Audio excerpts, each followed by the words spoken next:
Welcome to the 108 podcast, starring the drunk uncles of White Sox Twitter.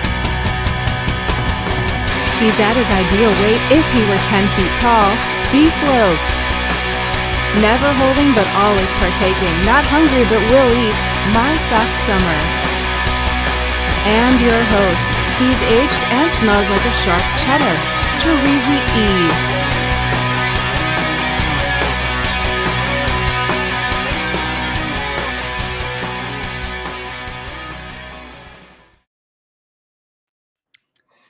Thank you, Cornsey. Welcome to the From the 108 podcast. Get ready for some baseball, beer, and bullshit. And remember the drinking rules. If Beef Loaf says allegedly, or that he wrote a blog about that, you drink. If My Sock Summer talks about bobbleheads, or mentions his time on the West Coast, you drink.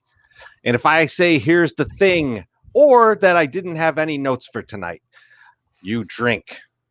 Beef Loaf, how you doing tonight, baby? Baby, I'm half happy because we just did the Sons of Anarchy podcast, and we had an absolutely fucking great time. I tore that goddamn show up. I don't know about you guys, but my performance was great. I would like to have it bronzed. But I'm also sad, though, because a couple people, Josh Nelson and My Sock Summer, pointed out to me, Twitter fleets are going away. And I was becoming a Twitter fleeter, man. I was in there all the time. I was trying to hone my skills. This is one of the few things that I got there first. I was one of the first adopters. I was doing a lot of them. I felt like I was getting good at it, and people were even like, oh, yeah, Beef, I like your fleets, you know? And then fucking poof. August 3rd, poof. Fucking no gone. one said that shit. Nobody said that. One person said it, okay?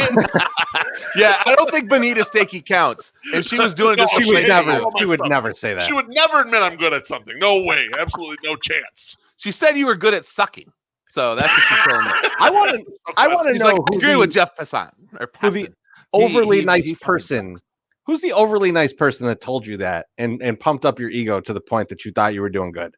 Nathan Sheba. Ryan Wozniak is the guy who said it. Oh, okay. Yeah. All right. He's a nice guy. He's He's being nice. Ryan. I appreciate it, Ryan. You make me feel better. I put out hundreds of fleets, and one person liked them. So I that's pretty good. That's not bad, actually.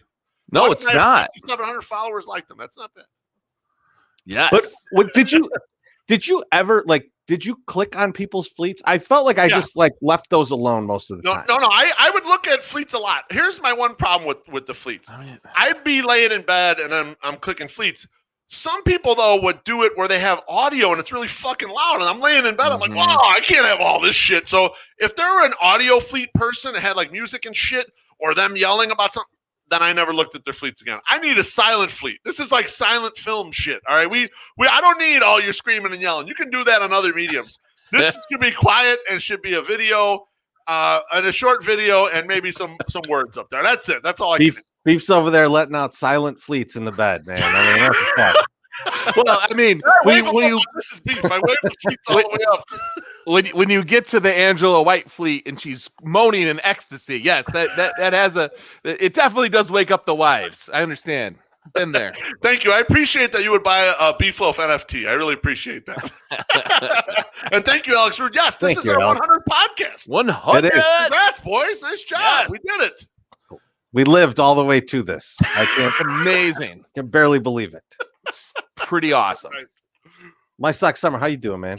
I'm doing good. And I thought, because I teased it today through the 108 account, I would say where the places are that we're going to have our next 3 events. Now, I don't have it up right now. Yes. So you have to give me a second. Beautiful.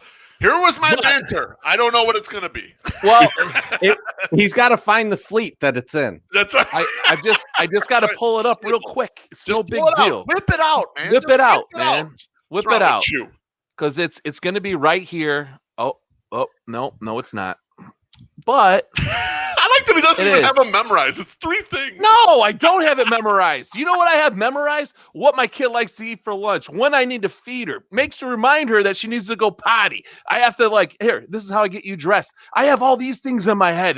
This is not my first thing. That's July 20 shit, all right? I know how to dress my daughter, and I had a career, so shut up. Your daughter, get out of here. July 27th at 6 p.m. We're going to be at the Office Sports Bar and Grill. That's over in Crestwood, Illinois. Okay, so come on down, come see us, drink some Goose Island beer. That's going to be awesome. Live podcast starting at 6. We'll stop at 7:10 to watch the game. I don't remember who they're playing, but it'll be a good one.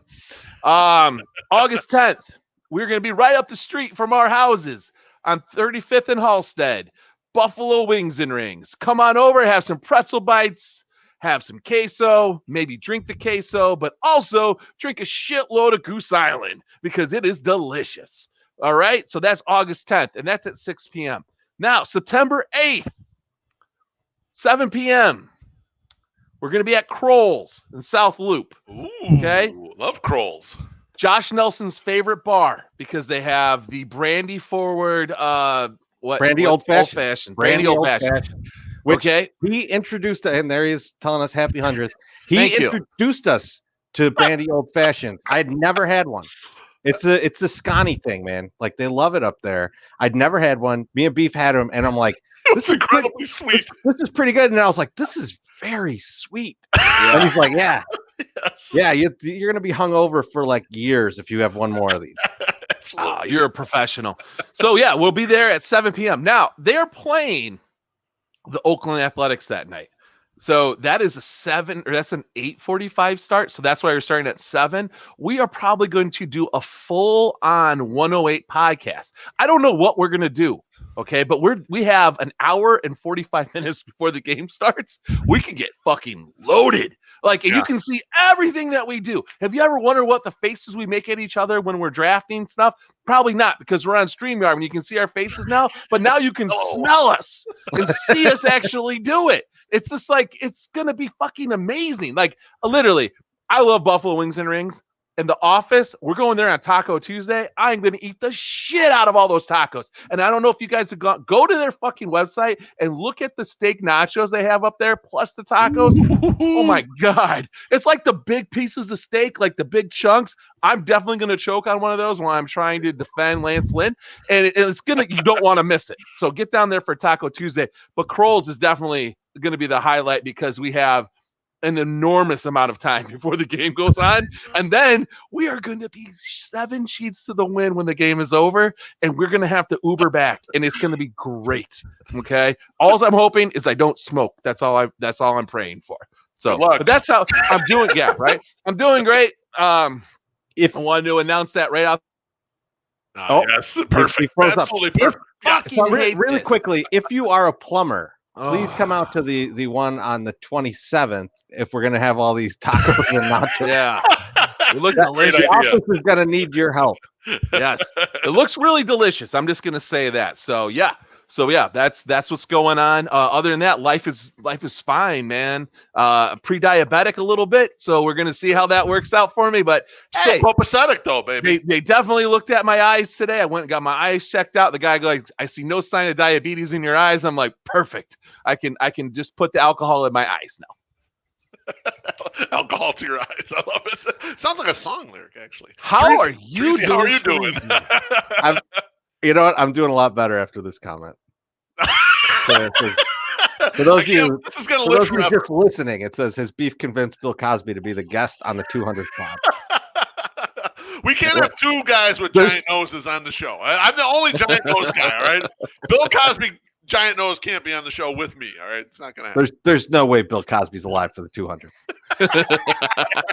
Or all of us, possibly. Hey. How dare you? I'm doing well, to answer your question. I'm feeling good tonight. We did the podcast before, so we did the Sons of Anarchy podcast. Man, that was a lot of fun. I love talking shit with those guys. It was a tremendous time, and because we did that, I kind of went straight from work to home to get on there. I have no notes for tonight, so we're going to no note Sharifi show. Fuck yeah. I think Beef. I think you like these a lot more than I do. These are a little difficult because I end up just kind of making shit up, and like if you don't fact check me, you have no idea if I was telling the truth. Like if Billy Hamilton actually has an 800 OPS right now, I could just say it. I could just say it. We'll see if you believe it, or I could say Lori Garcia does, and you might think that you might be right. It's not. No, it's not. Right. I'm just making things up. No.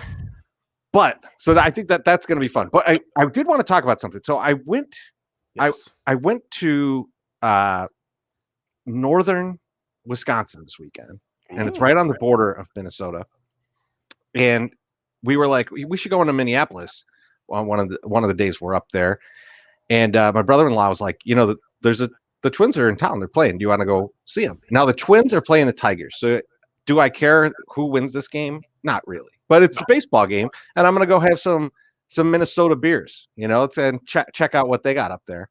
Not great, but the thing that was most important to me, Beef, you'll agree with me here. I think the Twins are trash.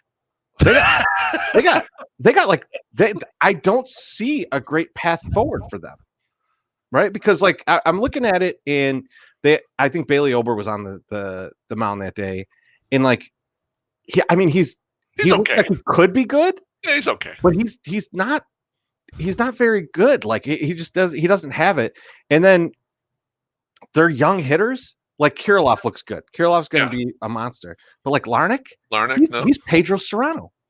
Like Sano is the same thing. Funkhauser right? just threw him junk every at bat, and he just looked like he had no chance against it. But that was the flip side of that is that the Tigers lose this game that I was at, but it's all in the bullpen. Their bullpen is just atrocious. It's bad. But I feel like a bullpen is something that you could repair. The Tigers have a lot of other players around that are decent. Like they have the makings of a team where you can plug some pieces in and you got enough starting pitching to be an actual team. I'm actually, after watching that game, more concerned with the Detroit Tigers than I am with the Minnesota Twins moving forward. I've come over to your side on this piece. Well, I think it's the light side. I think you're the one. Ryan Futures right now for 2023 division title Tigers. We still want the Sox to win, but I think we could get a good price, and then we can always hedge back. I mean, honestly, like I could. That's the team that you could see doing well, but we got to hope that the people that have told us this are right, and that like the Illich kids have like no interest in spending money on this team. Like that, I need that to be true because I really like the more encouraging piece of this is that like the Twins are on the downside. Like I don't see them being able to put together enough pieces, especially after like Nelson Cruz leaves eventually. Like eventually he's going to age out of the league. Like it might be 5 years from now, but it's going to happen at some point, like when he turns 50 or something. But like I don't know what they're going to do with Donaldson at the deadline. They might have to move him. I don't know if Buxton's ever going to have a season where he's fully healthy. Like there's so many questions on this team, and there's so little starting pitching that like I don't see how they put together a team that's going to contend in this division, especially when they're not going to spend money. Well, this is a great point, Treasy, because just to tease it a little bit, we did the Sons of Anarchy podcast, and we did highs and lows, and they skipped over my low. If they were, because the guys were drunk as fuck. I mean, you got to drink with the big boys, you're going to get drunk, and they skipped my low. But what my low was going to be was going to hit this point. My low was going to be there's no real contender for the White Sox this year. There's no drama. They whooped everyone's ass, and the division stinks. And so that's kind of sucks, right? It would be nice to have a little drama going down the stretch. Someone who's a competitor. There's no one. You're right. Detroit's the closest thing. They're not there yet. Beef, I disagree with you. So I think this is how I differ from sports fans in general. Like I can watch my team, like especially like let's say we're watching football. I can watch the Bears win a game 100-0, and I enjoy every minute of it. Just like if it was a tight game that came down to the wire and they won, I can enjoy it just the same because I will just go like, I hope they score 1,000, and I'll just keep rooting for them to pile on to these teams. And if the Sox take the Secretariat style lead on the Indians going down the stretch, fuck it, I'll love it. I'll love it. I will be cheering in the stands in mid-September when there's not a player that I could even name on the field because the shit's already over and they're just resting everybody.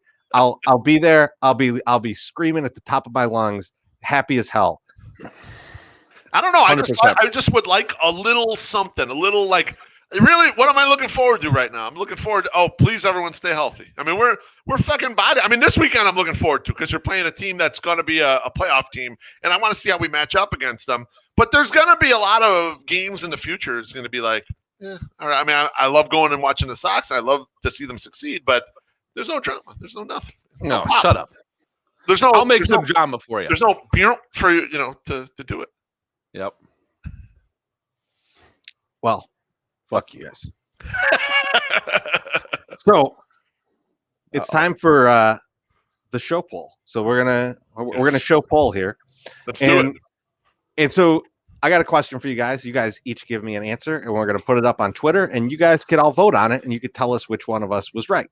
And so the question for this week is favorite movie with iced tea in it. Yes.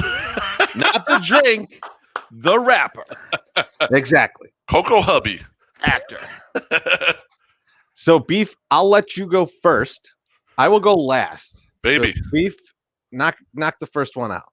You know, I don't know how many people in our listening audience know this movie, but it's a personal Beeflo favorite. It's got Denzel Washington. It's got John Lithgow. Ice-T is the gangster counterpart in this. He's a friend where Denzel is like the district attorney. Ricochet is a fucking great movie. I love that movie. It's easily my favorite Ice-T movie. I'm picking that. I love it. That's a great flick. I enjoy it thoroughly. And it's one of those movies where like it's very dated. It's a very 90s movie. Yeah, for sure. But it's just awesome. And Denzel is like, it's a different Denzel character. It's a different than Denzel. normal. Yes. Yeah, absolutely. Yeah, there's no question about it. Well, John Lithgow is like when he was in Dexter, like it was almost the same character. Like he had like the pictures up in his cell, and he was like, "I'm gonna kill this motherfucker." And then they have like a prison riot, and that is the shit.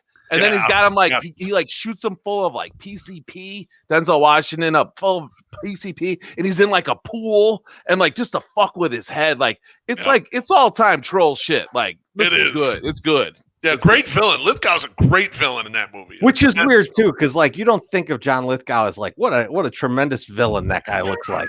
He's in Harry and the Hendersons or whatever bullshit. Yeah. How could that guy be the villain? You know, like I would have been like Third Rock, or was it Third Rock or Close? What is that? Oh, Third Rock, yeah. Yeah, Third Rock. That's who I would have picked for John Lithgow, not Harry and the Hendersons. I got to go way low for you. Like, for you, man. It's just like a really obscure movie from like even when we were kids. Like nobody was like, "Oh man, you remember Harry and the Hendersons?" No, I don't. Shitty-ass movie. I don't. It sucked.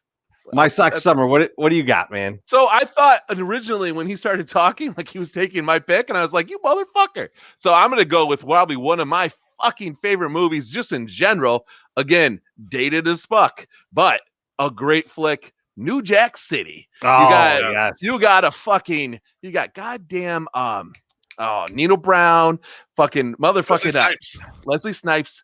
Yes. You got a young Chris Rock as a crackhead. You have Ice-T as like the police buddy. Yeah, he's like the police buddy of Nino Brown, and just great movie. Like I love that movie. It was one of my favorites as a kid. I loved Ice-T as a kid too. I still love him. But yeah, I'm going with New Jack City. I think that's probably his best work out there. I had to make a meme from that movie because it didn't exist. Like I looked for it all over the internet, I couldn't find it, but I had to make a meme of when you have Ice-T standing over Wesley Snipes, and he says, "I want to shoot you so bad, my dick is hard." And Ice-T has on more eyeliner than the fucking lead singer of Social Distortion, and like Mike Metz. Yeah, Good pull. and like it's just such a ridiculous scene, and I love it, and so that was actually gonna be mine, but there's so many other good movies that he's in, but there's one that's, I mean, a lot of these are ridiculous movies, but this movie, Beef, me and you loved this one when we were young. So this came out when we were probably early teens or like around there, some of it. Trespass.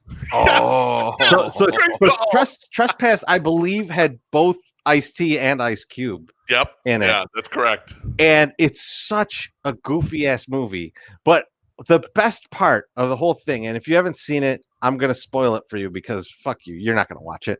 So they're like, it's like Bill Paxton and what's the guy from fucking Die Hard 2, the bad guy from Die Hard 2, whatever his name, William Sadler. Yeah, William Sadler. Yeah, that's right. They're like firemen, and they hear about this like treasure that's like buried in like this place in Detroit, and they go to find it, and like they run into like basically a fucking gang war. But at the end of the movie, because the treasure was actually there, some fucking old homeless guy walks off with all of it. Yes, they're all in fighting and everything. I fucking love it. This guy is just like walking off with a huge bag of gold. It's amazing. I love that movie. It's terrible. It's gonna come in last in this, but I don't care. And Trespass came out like when Judgment Night was out too, when they started putting like rappers in movies. Like they were like like literally after New Jack and then Ricochet, they're like, you know what? Look at these guys can sell movie. Boys in the Hood, House Party. Yes, Kid and Play were actually rappers before they were great actors. Believe it or not. So, but yeah, are there rappers other than House of Pain in Judgment Night, or is that like who you were thinking about when you said that? I just was actually with Judgment Night. I was just thinking of the entire soundtrack. I just figured they probably threw some rappers in the movie, but like, wasn't the premise of Judgment Night and Trespass somewhat similar? So it wasn't. It's kind of similar where like these dudes end up in a bad neighborhood and like have to like fight their way out of it. Judgment Night is way sillier because it's like horrible. It's like they get off like they're going to the it's here. It's filmed. It's supposedly in Chicago. I don't think they filmed it all in Chicago, but they're like going to the United Center and they get off like one exit away from the United Center, and it's like fucking World War III. Like it's ridiculous. It's just like they like literally drive off the expressway, an exit before the United Center, and they're like. And like, there's no lights. There's like fucking, but the best is, like, think about this. Most people here are from Chicago, right? Like they're listening to this or have been to Chicago multiple times. You get out, you're on the west side. You get off the expressway, an exit before the United Center, and you're coming in from the suburbs, right? Like, so you're west of the United Center. You get off the expressway, and the toughest motherfuckers around are Dennis Leary and House of Pain. Just like it is on the west side. Absolutely, yeah. Those are the gang leaders. Yeah, that's we talked pre-podcast, and I don't want to like labor this one, but Ice-T was also in Leprechaun from the Hood, right? Or that Leprechaun in the Hood. Leprechaun in the Hood. I almost took that, but I did want to talk about Trespass. And the story of that, they brought it up to Ice-T. They're like, why, you were in good movies. Why were you in this movie? And he explained it by saying, when they come up to your house with a dump truck full of money, you tell those motherfuckers yes, that you will do whatever they say. And like, that's just like, those are words to live by, folks. Like, you should take that to the bank. Ice-T was like, don't matter what you do, just get paid. right? Paid. I agree. Uncle 100%. Grumpy, Emilio Estevez was in that movie. I think Cuba Gooding Jr. is too. I feel like they killed Cuba Gooding Jr. in like 40 seconds though.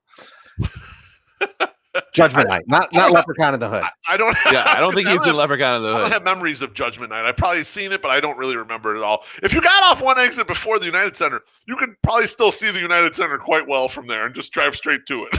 Yeah. I don't know. I don't want to derail the plot, but it seems like pretty obvious. And if Dennis Leary pulled a gun on you and you're in an You wouldn't SUV, you just run him over. You just run him over. Yeah, exactly. Just run him over and go, get your own bits, asshole.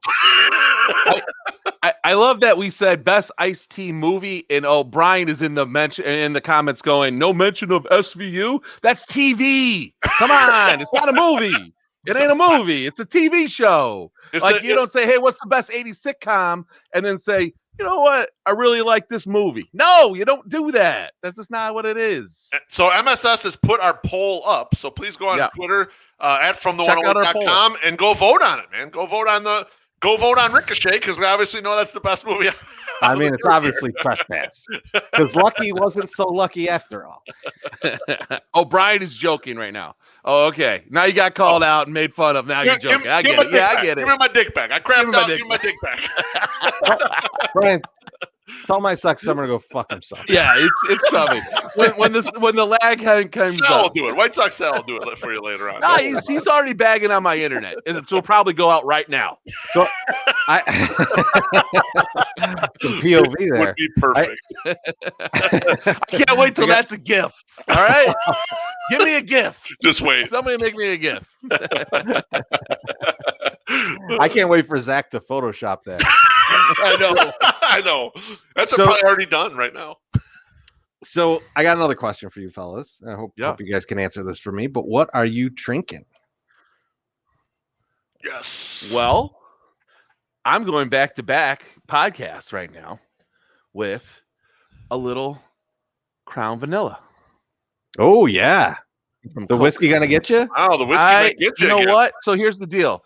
I was worried about that because I'm like, we're going to record 2 podcasts tonight. I'm going to be under my table and I'm going to be intoxicated. But I only drank, I think, 1.5 in the first podcast. So that's good. And I'm just finishing it right now. I'm taking my time. And as I mentioned, it wasn't a joke. I actually am a little bit pre-diabetic according to my blood test. But we're going to see how this works out in the next 3 months because, we got to redo the test. So I have been trying to watch my intake and watch what I'm doing. But I'm also back in the gym 3 hours. So I told the doctor, hey, 3 hours in the gym? What? Oh, no, back to 3 days a week at the gym. Oh, you said 3 hours. I fuck up. I know, it's the diabetes. That's something. No, got the diabetic tongue. It messed you up. When I told the doctor, he was like, so, you might want to watch the beer intake. And I was like, yeah. I switched over to whiskey. And he looks at me like, is this supposed to be better? And I go, well, calorie wise, right? It's probably better. And he goes, yeah, it's probably not good for your liver, though, if you're going to just be drinking whiskey over the beer. And I was like, okay, but it's better calorie wise. And he goes, yeah, it's probably better calorie. Twist his arm into, hey, doctor, this is the diet tell me what I want to hear, okay? I outweigh you by 115 pounds. So just tell me what I want to hear, fucker. So, that's what I'm drinking. I'm drinking a little Crown and a little Coke with some Marciano cherries in there. Oh, is it Mr. Cherry? Oh, hell yeah. It's Mr. Cherry. Hold on a second. I'll get that motherfucker. Cherries? Man, we need to get it. What is it? Cherry? What is Cherry? Cherry Man. Cherry Man. We need to get a Cherry Man sponsorship. We should. Excellent. Beef, what are you drinking? Well, I don't know if you guys knew this, but I was in Iowa this past weekend. My wife's family, my wife's grandparents celebrating their 70th wedding anniversary. Incredible. And they're old and they're frail, as you might imagine, when you're getting ready to celebrate your 70th. But it's so funny. I've known them for 20 plus years. I've been with my wife 21 years ish.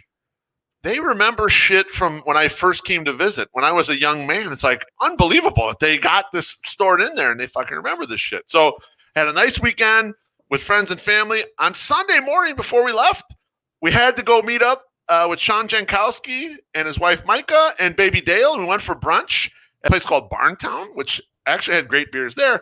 And when I was there, Sean gave me 5 beers to drink during this show. So the beer that I'm drinking right now is called Summer Fling. It's a pineapple IPA from Mistress Brewing.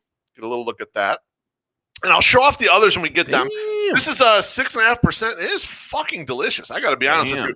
It's not that high ABV MSS, for kind of one of these. Like a 5? It's 6.5. So 6.5. That's pretty high. It's not low, but it's not real high, right? It's not. Yeah. And there's some other ones in here. When I get to them, I'll stop you guys. I'll bring them out. We'll show them a little bit. But yeah, he was nice enough to pack me a little cooler. He's like, "Do you have a cooler with you?" And I'm like, "I ain't got no cooler." I'm like, "Well, I'll just get one when we go on the highway." He just gave me one of his own coolers and said, "Just keep it." And I was like, "What a sweet guy," But I had a great time at brunch with them.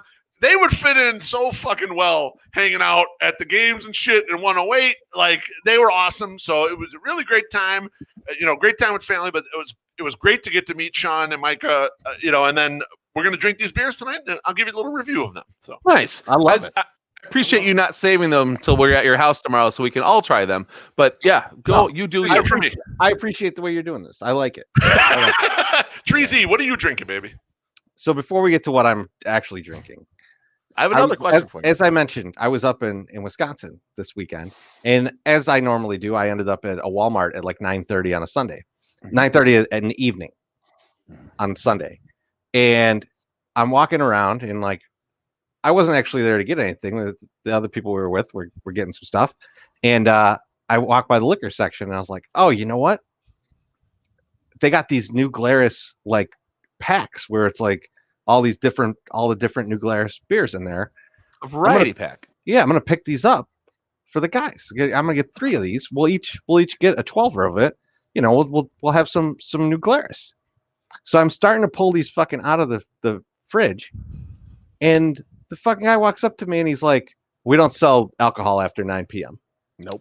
And I was like, "When do you sell alcohol then?" And he's like, "Well, we start selling again tomorrow at 8 a.m." I was like, "So you'd prefer people to drink at 8 a.m. as opposed to 9 p.m. Is this what you're telling me?" And so I didn't get any beer, and I didn't go back because fuck them. So spite. I love the spite and the pettiness in your voice right there, Drew. So I'm drinking what's left in my fridge. So I had a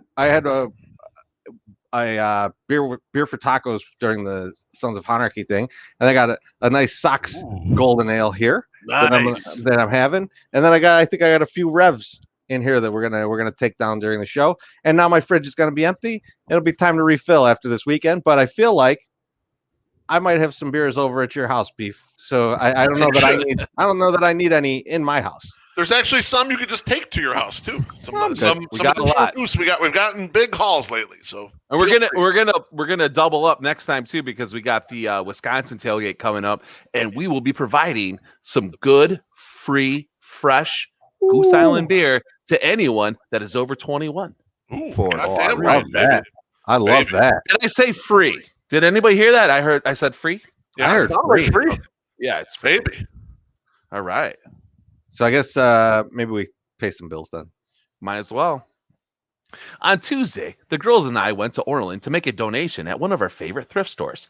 Not sure if you've ever been on the 159th Street loaf, but there are tons of car dealerships on that road. But when you get down to about 88th, keep your eyes peeled because you're about to see some of the best looking vehicles you've ever seen. They have this new CX-30s, CX-9s, CX-5s, the Mazda 3 sedan, Mazda 6, and Mailman Jack's favorite, the Mazda Miata, in all the colors: black, white, gray, sonic, silver, and even red. That's classy. Add in their pre-owned cars, and that's one hell of a selection. So if you're looking for a new or pre-owned vehicle, why not go to Mazda of OrlandPark.com and see what they have to offer. Their warranty is one of the best in the business, and if they were good enough for Chirizi, hell, they're good enough for you. Give them a follow over at Zoom Nation. They are a Carfax top-rated discount for Sox fans. Fuck you, Cub fans. Mazda of Orland Park, home of the Zoom Nation. 8910 West 159th Street, Orland Park. 708-444-3200. Zoom. Very nice. Wonderful. Great read, baby. I didn't know they still made the Miatas, and they do. Like I'm really upset at you, Teresi, for not buying a Miata when you were down there and you bought a new car. You should have got a Miata. I'll tell you, That seems like the best car you should have. I took the CX-30, drove it 6.5 hours each way. Great fucking gas mileage. Nice. I loved every minute of the drive. It was awesome. How's that ride on the Juicy Double? Was it good? It's Smooth? incredible. It's the seat, like you know, if you're gonna go buy a Mazda, you know, the CX-3 is a nice, cool little car, right? But if you got the Juicy Double like Teresi, you need the CX-30. Plus It size. fits it like a glove. It's for husky boys. It's for husky boys. And Like Gary Payton. Allegedly. And so yeah, I felt great, and I drove. I'd say on the way back, I probably drove 5 of the 6.5 hours. Nice. I drove 0 hours on my trip. Just to let you guys know. Mrs. Beef drove. I slept on the way there for like maybe an hour or whatever. Mrs. Beef drove. Someone I work with was like, "You really do live a good life, don't you?" I'm like, "I absolutely do. There's no question about it." So you know, what you guys won't believe is that the drive up was Friday morning after our podcast, right? So we did the podcast and we went late. We did go late. Yeah. I was on the road by 6 a.m. Oh, I wasn't even awake yet. I was like 3 hours into the drive when we stopped for McDonald's. I felt great. I felt great the whole time. And then, you know, you have that McDonald's breakfast, and then you really feel great. That lines it up. Yeah, that lines it up and gets you ready for that next dump in 3 hours. Yep. All right. I think it's time for a little baseball talk. Up in your face, baby. All right. So we're going to look at the quick first half recap of the White Sox, and we're going to go around the horn with these, and we're going to ask you a question. You guys give us an answer. So first half recap, who is your team MVP at the break, My Sox Summer? Team MVP, the guy that was brought in, we mortgaged our future, but he's fucking coming through. Lance Lynn, 100%. Team MVP, love him. He's an all-star. He's dependable. He hasn't broken down. He hasn't done the things that we thought he was not going to do. I mean, we knew he was going to be good. He's been everything is advertised. Fucking Lance Lynn. He's my team MVP. I think it's a great call. I mean, he's leading the AL and ERA, I believe, out of qualified as a sub-2 ERA. He's been tremendous. I mean, he's been everything you could have asked for. Like, I remember when the trade happened, it was Dane Dunning for Lance Lynn. Mm-hmm. And there were people skeptical. It's like, hey, you want to give 6 years of Dane Dunning? And the three of us were like, yes, we do, because we want to win fucking right today. We don't care about what might happen 4 or 5 years from now. And he's just been incredible. He's been exactly what we've needed. And off the field, the most quotable White Sox player in the first half, easily. Yep. Goose Island IPA and a steak, I'm good. I used to like going to the World Series. When I went to the Little League World Series, my favorite part was teaching the foreign kids how to say curse words in English. I mean, you know, making his little sign when he was out there. This guy, let's fucking go when he walks off the mound. I mean, he just oozes everything we want in a player. I love it. I love it. Beef, why don't you give us your team MVP? You know, I'm gonna go a little outside the box here. I'm gonna leave you a guy, Teresi, that I think you might like as your MVP for the first half. For me, I'm gonna go with Yasmani Grandal. He carried this fucking offense from May 1st on. And there's been a lot of injuries, and there's been a lot of unpredictability, and like Moncada hasn't hit for power, and even Abreu hasn't hit for the kind of power we were expecting from him. But I'll tell you what, Yasmani Grandal did. He got on base, walked 24.5% of the time. He led the team in home runs from May 1st on. I think he was tied for second in runs. He was third in RBIs. I mean, he was number 1 in WRC plus and in OPS. I mean, the guy just hit the shit out of the ball from May 1st to when he got inevitably got injured, and now he's out for a while. But I think that offense really needed someone to push the envelope there, someone to hit for power, someone to get those big hits. And we've been struggling kind of across the board. The offense has been solid, but hasn't been good enough to run the kind of record they've been running without Yasmani Grandal. So, and what puts on top of that is getting that huge production out of the catcher position, because not a lot of teams are getting that kind of production there. If you can get kind of like or just hitting all the rest of the way around, and you get a great hitter at catcher, you got a big advantage. So for me, Yaz was terrific in the first half. He's my MVP. I like that a lot. I mean, I think, he started off in a very weird way. He was looking like he was still injured. He was still getting on base a ton, but he wasn't doing anything else. It was a strange start to that season. But like it got very good, and like it hurt a lot when he went down. Yeah, that's sometimes how you can really tell like how important a guy is to the team when you look at that injury and you go like, that's one that we could not afford to have. We can't have that injury. Right. Absolutely. How about you, Teresi? Who's your first half MVP? So I'm going to go with something a little weird, especially because the team hasn't hit that great. But I'm going to go with Frank Menachino. And I'll tell you why. That's wild. I'll tell you why. And it's because a few things have happened this year. Now, if you look at the top hitters on the team, that is never who you expect the hitting coach to have anything going on with, right? Like you're not changing the way Abreu hits in this year, right? Like you're not out there giving him tips. Like you can't give Jose Abreu tips on fucking hitting, right?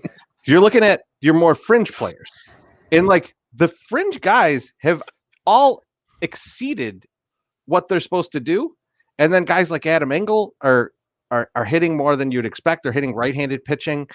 Vaughn is starting to hit right-handed pitching, and I don't want to say that it's all just them, but like, or it's all Menachino, but like, for the first time ever that I can remember, guys are coming up from the minor leagues and they're just hitting right away.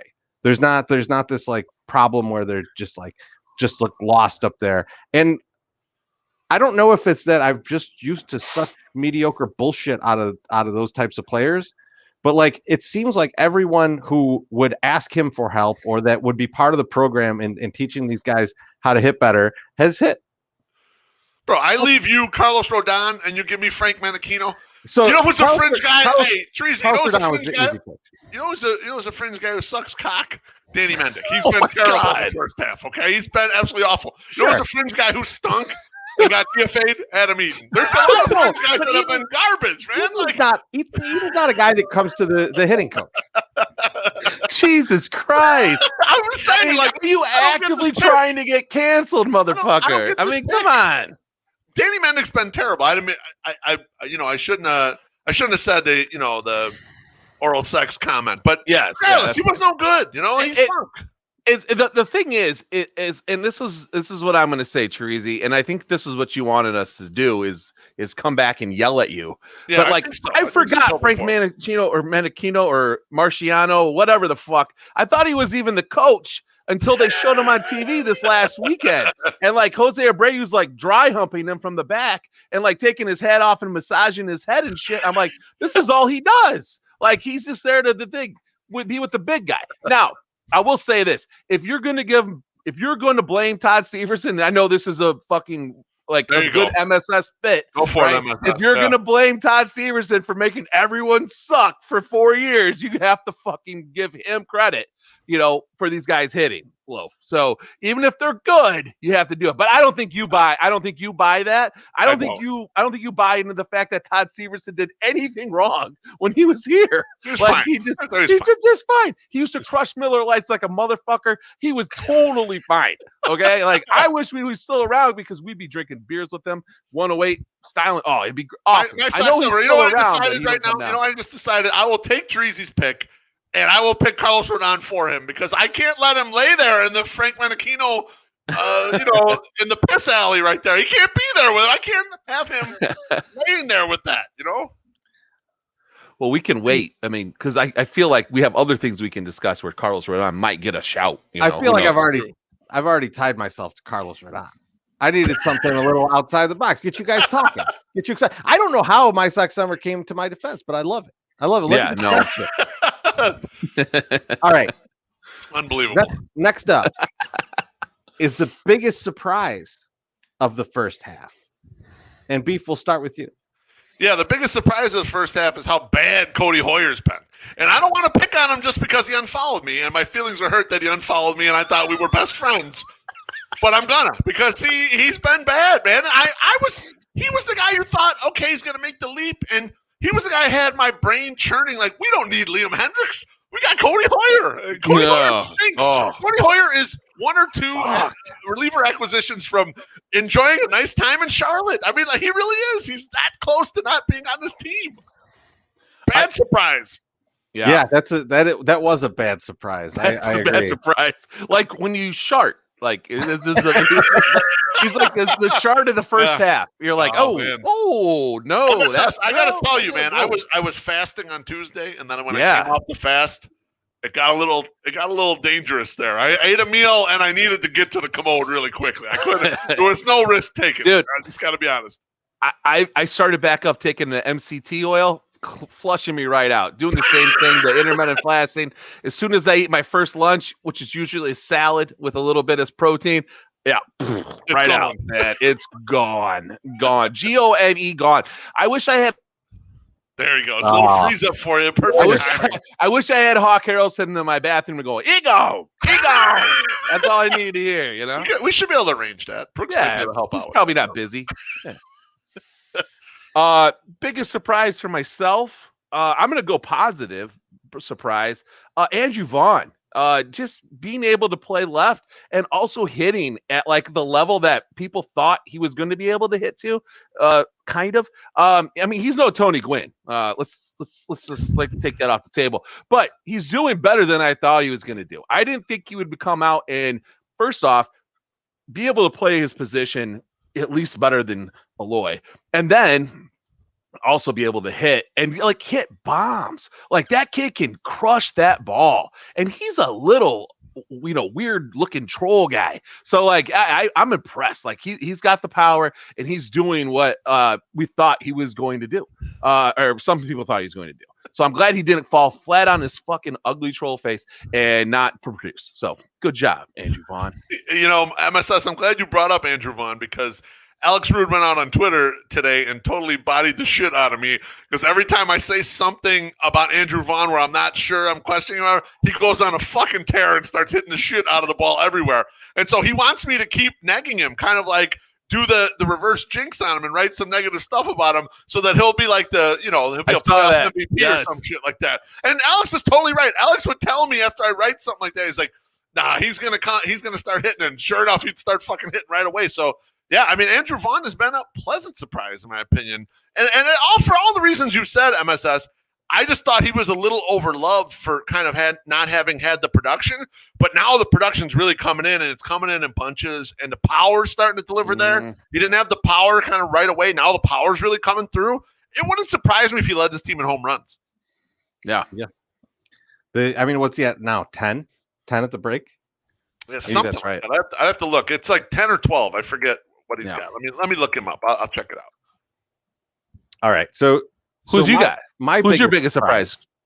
For me, it was Brian Goodwin, and I think like this is kind of guy where it's like, yeah, this is a decent player. You want to pick this guy up because you have this opportunity to get a guy who can hit right-handed pitching and has looked good throughout his career. He's been really great for the team.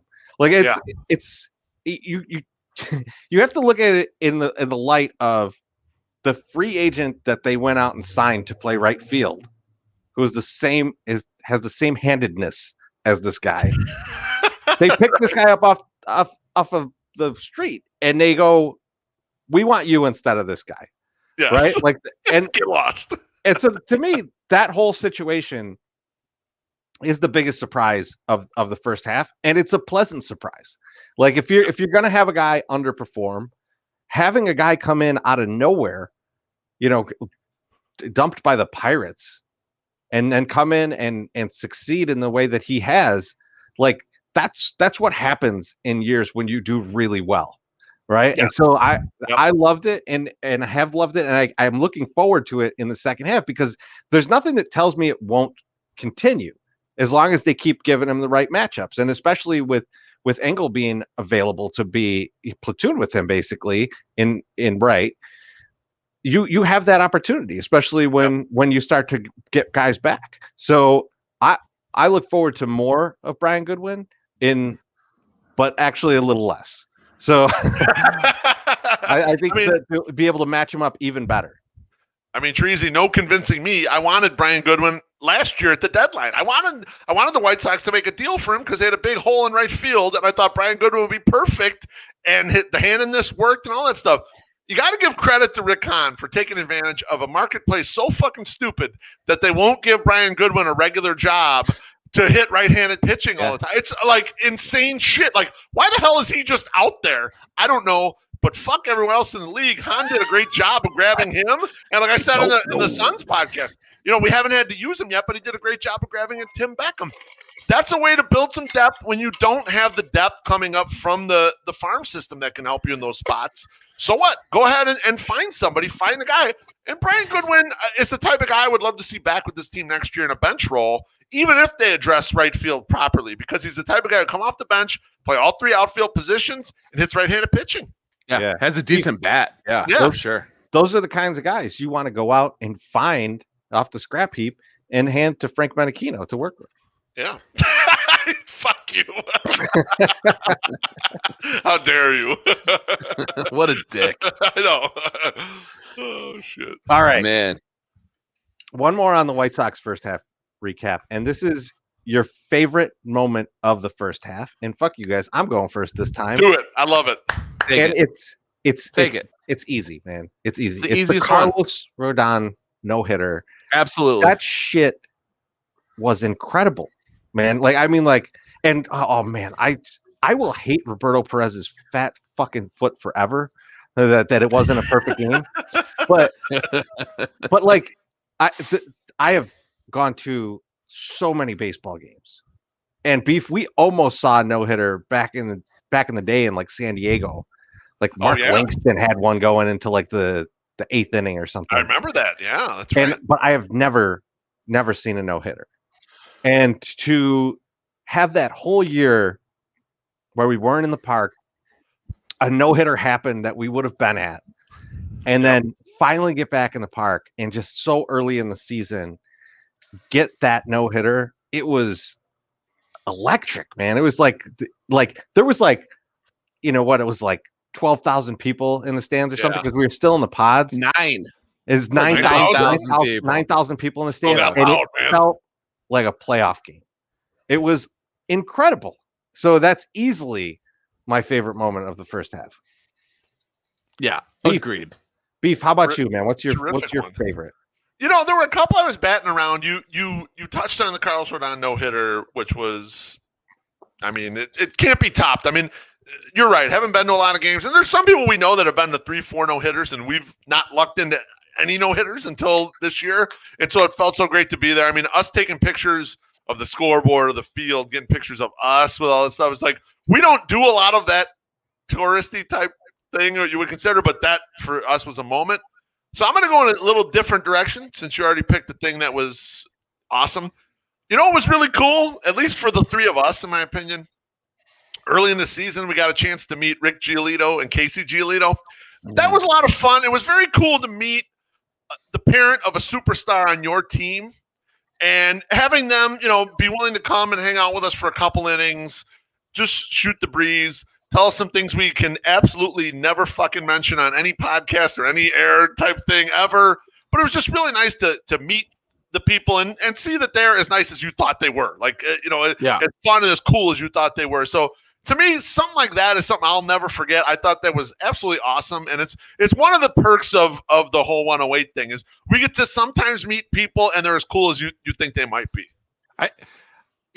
I like that we have you have like a 108 version of like the first half, and he's put a 108 thing in the first half of the White Sox part. Like, I love it. I love it. Yeah, I love it. I also like that, and hopefully one day you guys will tell me what Rick Giolito said, because about halfway through I totally blacked out. So I was drinking way too many good high-end, high ABV beers from Goose Island in the Sunday Soak. It was the first one back, and I was roped. So yeah, please let me know. I also had the Rodon no. I think that was the thing. And Shreezy covered all of the points, especially the only one I wanted to reiterate was we missed one last year, and to be sitting in the same spot that I'm sitting right now and watching it go down, going, oh my God, like I've been to so many baseball games. I have never seen this. Like, and going, I might never see something like that. And then to have it happen within the first like 2 weeks of the season, it was like, yes, thank you. Like I feel a little bit vindicated, and it was like almost a little bit, I don't want to say it was more special than Lucas's, because I don't think it was.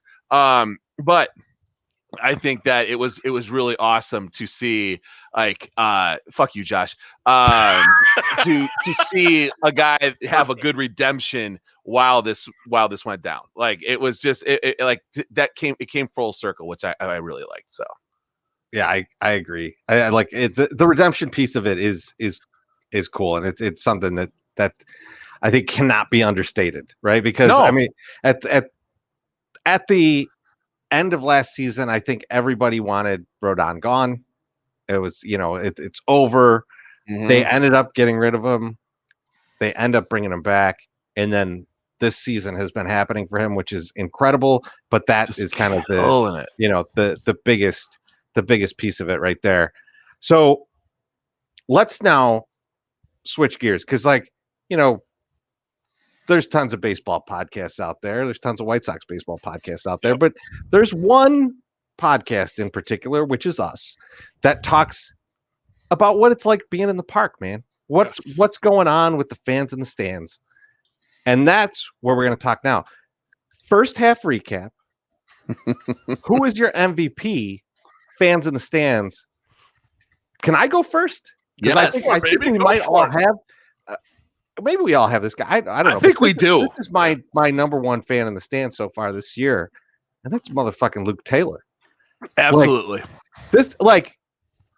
So for those of you who watch our stuff and who read Luke's reviews and all these things, great kid. I love hanging out with him, but not creepy. What you don't see, what you can't see, is that he forged an alliance for us up in the beer vendor world, where we're not even allowed to get in line at the beer stand that he has forged this relationship at. We can't even get in line. We go upstairs. There's a line of like 50 people, and they're like, "Yo, we got your beers over here." And it's just like, and people are not happy about this. Like, if people in line, they don't love it. They don't love it. We know they don't love it. Bad. Fuck them. But I don't care. I mean, come on. But and then Luke's out there on TV in Baltimore. I'm giving him the MVP for the first half. I think great first half, Luke. 100%. I don't think you could go ahead, Loaf. Yeah, I was saying. I mean, the key here is Luke's. Luke's blogs are great. What the key is, he's a connector, man.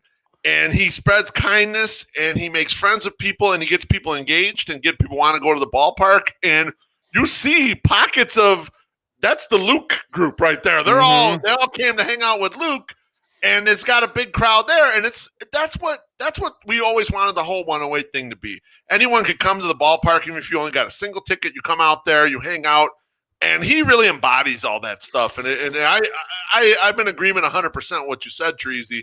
I mean, there's the content stuff and this guy's on TV, but he's just a great guy, creating a great atmosphere for other fans that want to come out and hang out.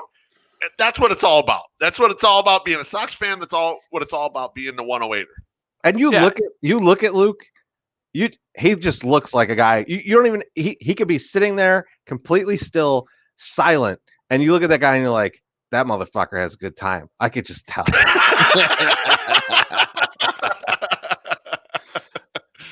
Yeah, no, 100%. And everything that he does for us is great. I like his reviews. I like what he does on that end. But the thing about the 108, and Wally will tell you this too, it's about the in-game experience, and he is definitely taking that to the next level, starting a Billy Hamilton chant, and then like apologizing to Billy for starting it, and then Billy saying, "Fuck you, that was awesome.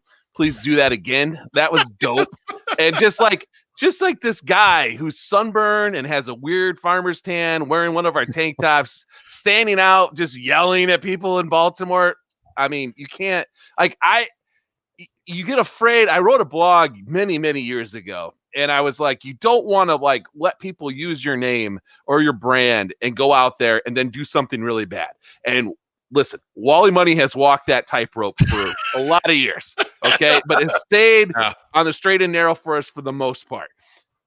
Luke, I was like, he is not going to do something bad out there representing us. And I had no qualms with him, and I just had no fear. He will go out there and do the right thing. Probably better than most things than Treasy. Like Treasy would probably do something wrong. MSF to the contrary. He's going to do something awesome that the other fans are going to love. And that's what it's all about. That's great.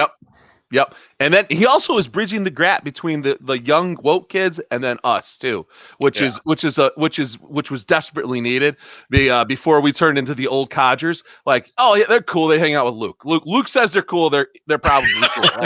So I appreciate that. Like never in a million years that I think that Janice would be coming and sitting in the 108 and hanging out for any length of time. And it is awesome that she has done that several times. Keelan, all of everybody. Alexis hung out with us before, so whatever. But yes, I appreciate all that. We were cool back then. Yeah, we were cool with them. Beef, who's your MVP, man? I mean, dude, I agree with you with Luke. So I'm gonna pick someone else. This will be my second MVP because I agree with it. I think it's a no-brainer. Luke. It's a guy who a longtime 108 guy, and this guy you cannot even. He wants to buy you a beer no matter what. You can't. And then when you actually buy him a beer, I bought him a beer at a game. He looked pissed that I bought. He's like, "What the fuck, Beef? Why are you buying me a beer?" And that's Sam Mendelson. Yep. Sam Mendelson, great guy, knows a lot about the White Sox.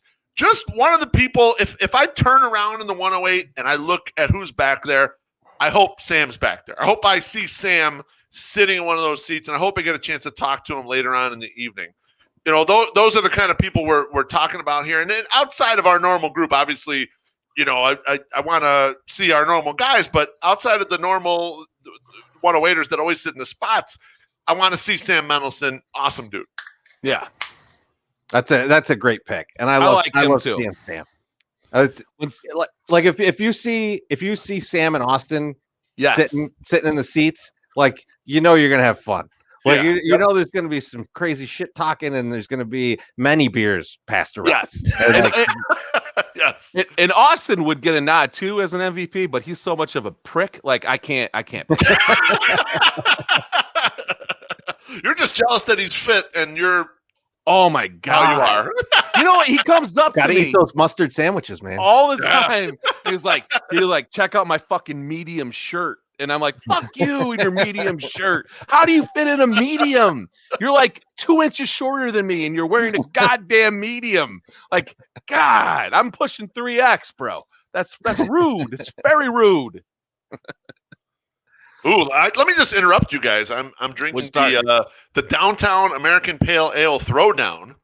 This is from Confluence. That's nice. That's actually really tasty. I like that. Yeah. 5.8 ABV, so a little bit less. I'm gonna get fucked up tonight. That's the bottom line. I still got sorry to be missing it. So sorry to be missing it. Yeah, Steve, keep yucking it up. Yeah, I bought a beer back and for Sam, and he got pissed. He was staring daggers at me. Treasy's right there when I was trying to give it to him, and he's like, "You sure, Beef?" I'm like, "Yes, I'm sure." What the fuck? Yeah. You bought me 50 beers. I could at least buy you one. Right. I only put that up because I wanted to tell Steve like, hey man, if you want us to be on the show more, that's what you gotta do. Buy us some fucking beer, man. What the fuck? Yeah. You want to be an MVP? Do that shit. My Sox summer, man. Who you got? Oh, for the MVP? Yeah. Oh, just Luke Taylor. I'm not going with anybody else. I feel like he deserves the double vote, the triple vote. So yeah, I'm gonna play in. He's the Mike Trout, right? He's the fan favorite. Let's let him go. He's doing it. So very appreciative of him. So I gotta say, one guy that like I loved seeing back at the park. I was excited to see him again, but because the 50-50 wasn't really in effect, I think Matt Ramsey got pushed out of the MVP voting. Oh, He was probably he's on the edge there, but the no 50-50, no other raffles. Some of those other raffles are really good. Other raffles.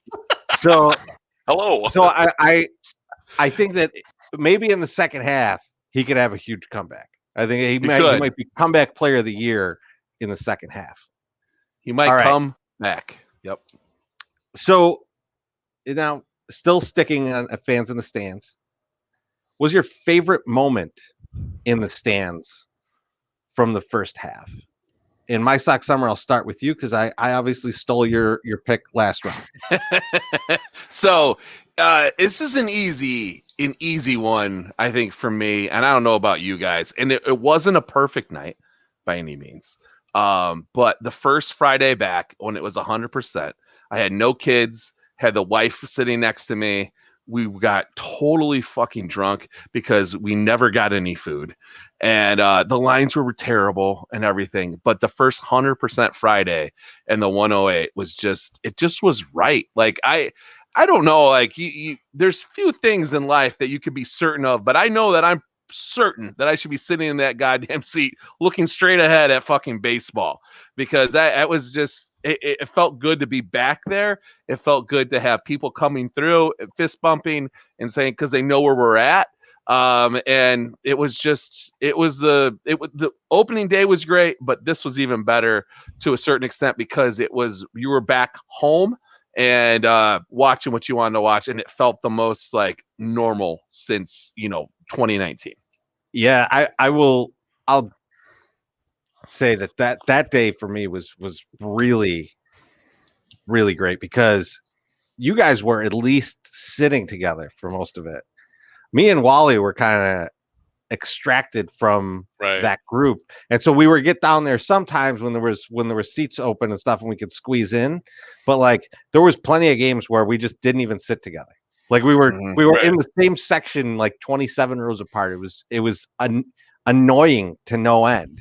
And then when we'd come down there, like the seats that were left were the ones that were like 1 inch from the person in front of you. So I'm like dry humping the bald guy in front of me, and it's like don't talk about Pete like that. Hey, no. That can be fun, but you just weren't into it that night. I mean, it's okay. Right. I like a luscious locks of hair. That's get a little rash on the piss bump when you got the stubble on the head. Exactly. But yeah, like, so not having to deal with that, not having to go like, oh, do I have to go find a seat down here somewhere and like squeeze in or do this? Like, just like this is my fucking seat that I've had for 13 years now, and I'm sitting in it like I'm supposed to be, and just like feel like I'm home. I'm finally back. That's what that night felt like. It felt like you just kind of walked in and you were like, I'm home. Yep. And like that was perfect. And I love that night.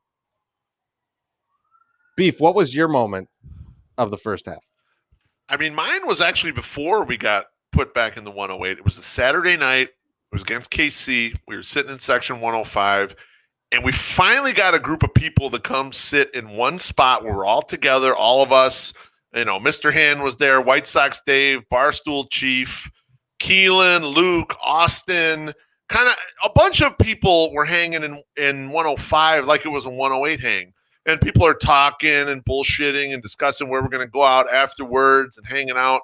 And it felt like how the 108 feel has always been. The 108 thing has always been everyone come and hang out and let's enjoy the game and let's talk a little bit and find out how you're doing. And then where are we going afterwards? Let's go to a bar afterwards and we'll talk some more shit. And we'll talk a little more about the Sox. And because of the pods, and understandably so, we didn't have that experience. And that was kind of at the point where a lot of people are getting vaccinated. Mm-hmm. They're lessening up a little bit. It wasn't quite 100% yet, but it was like that felt like a real 108 hang. And so it was like, I remember I took a picture, like a kind of a selfie picture. And I was thinking, this feels like we're back. It's getting there. Nature is healing, as they would say. So yeah, I have to. What do you got? But I'm gonna say there's two moments that I'm thinking of that are probably the third and fourth on this list, because the two you're talking about are just definitely 1 and 2. But the the big tailgate with like the on tap guys and Sox on 35th and Dave and all those guys, that was incredible. That was like a real moment of like, okay, we're really back now. But I think there's moments before that kind of like really brought me to the, man, I have fucking missed this so much. And I'll tell you which one of the nights was beef after a game. A bunch of us went over to the bars, and our guy Sammy Panianovich was down the street at Turtles. We were over at Cork and Carry, and he's down at Turtles, and he's like texts us like, come on down here. And we just had like a million Miller High Lifes, and it's just like the two brothers here and the Panianovich brothers just shooting the shit for hours. Yeah, like it felt like minutes, and it was hours. It was one of those types of nights, and like it was like you forget how great those nights are. There's nothing crazy happened. It wasn't like there was some spectacular story to it. It was just some dudes having beers, hanging out, talking baseball, talking shit, and like that. We've been devoid of that for so long that like when you finally had that night, and fuck, I was hungover the next day. Like I think we did a Sunday soak the next day, and I looked like. It was your Jordan flu game. I looked like Marky Mark at the end of Boogie Nights. It's not at the end, before the end of his career, towards the end. Because the end he was like back. You know, like I would have gotten in the truck with those dudes to do a little show. That's how I was looking at that point. Rub and tug. But I was like, that was totally good memory. That was totally the getting into the truck part, not the hanging out with those guys. Yeah, sure. But yeah, I mean, like it was just like that truck scene. That's what happened at the end of the night. I'm just trying to get up $50 to pay my cable. Come on, man. Just give me a minute. Ridiculous. Right? But yeah, so that night and the tailgate, I think both were just kind of like two of those moments of like, okay, I really feel like this is back. Like we're truly doing what we did in 2 years ago, and so that I think those are two of my favorite moments. Yeah, great choices. I mean, yeah, that was a ridiculously fun night.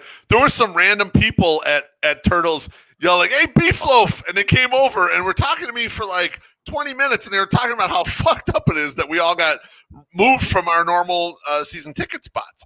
And they brought up the point that if you have season tickets for a long time, it's almost like a neighborhood. You get to know the other people in your area that have season tickets, and you kind of build up friendships, and that's kind of one of the charms of being a White Sox fan, being able to be in your spot and see the people that you always see. And I was like, yeah, you guys are totally right about this, And then they were shooting me some other gimmick about a walk-in song for someone that I forgot that it wasn't good. But regardless, I told them it was good, but it was not good. I forgot it immediately. So, but that was still a fun night. And I agree with Teresi. Excellent, absolutely excellent time with the Panianovich brothers. Actually, Sammy Panianovich is a fun time in general, just usually is every time I see it. And I'm usually hungover the next day. Yes. All right. Let's get on. We'll go back to the team a little bit. We're gonna talk about the second half. Talk about the second half of the season.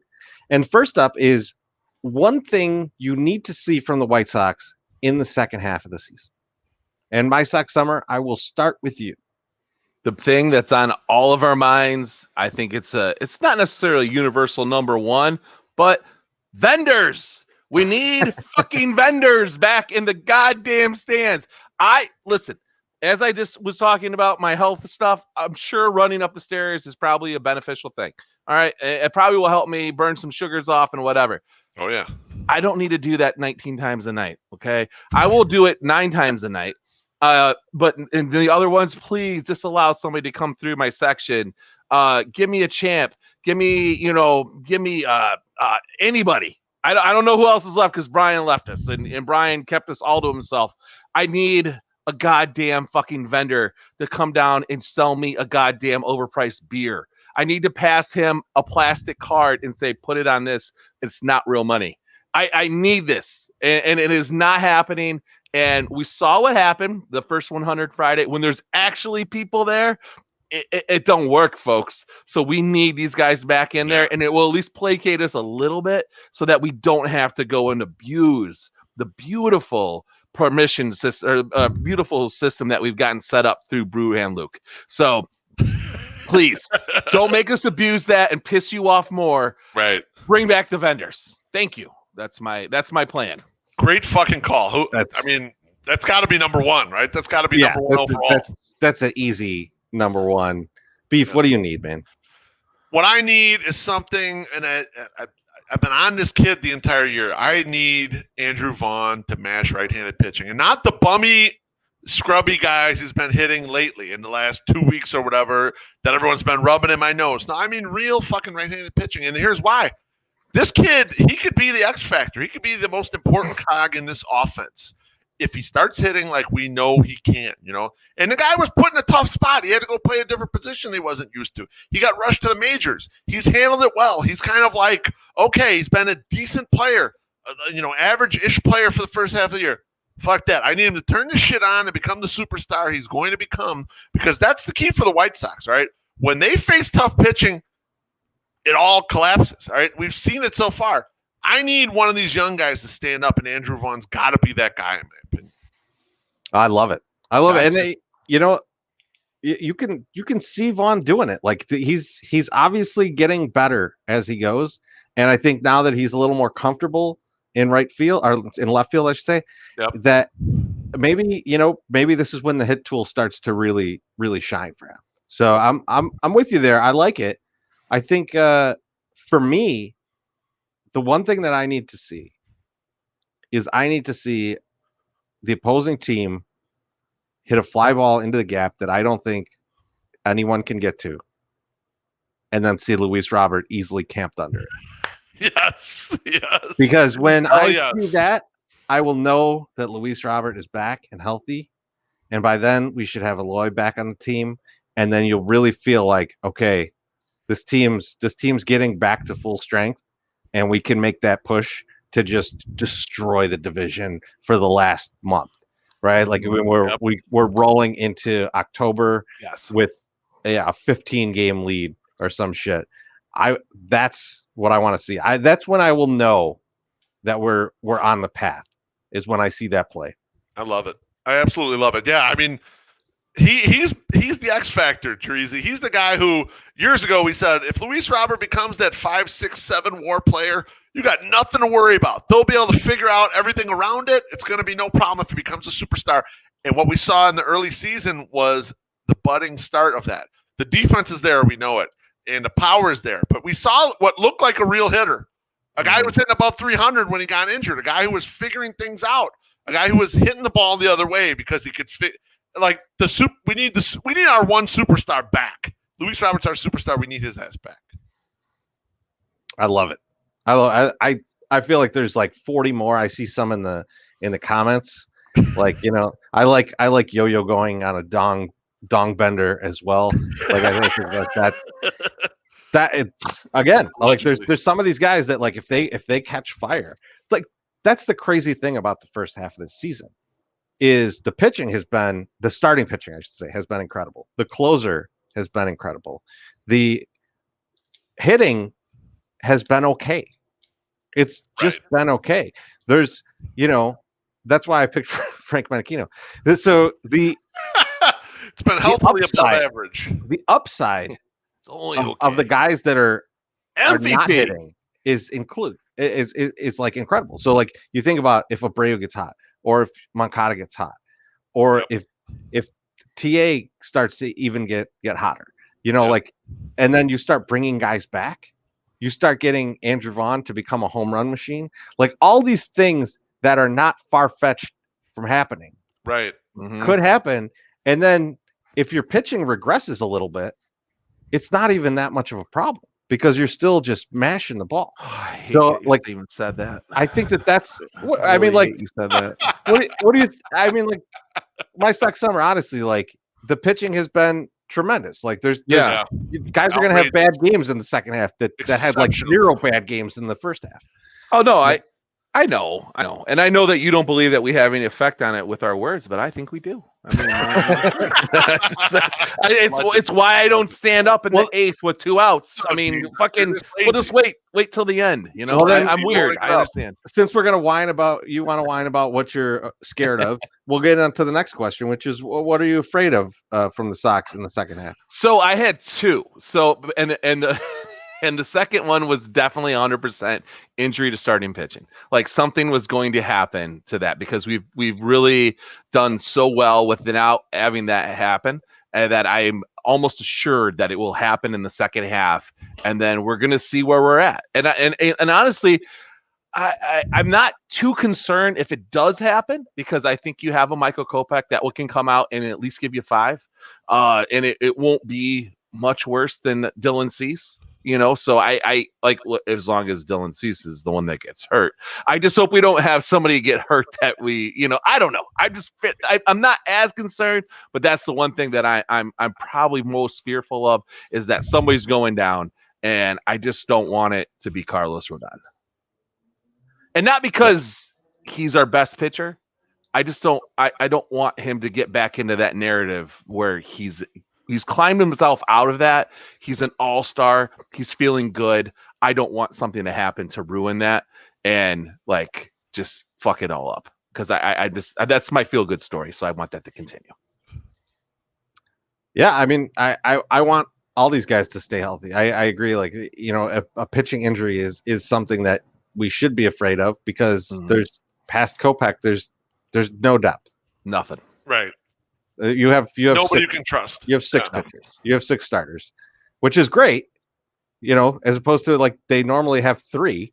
So, so having 6, it's a lot right now. Yeah. What's Carson Fulmer doing? Just in case we need to bring him back. Is he around? Can we get him? Like, oh yeah, it sounds like a great idea.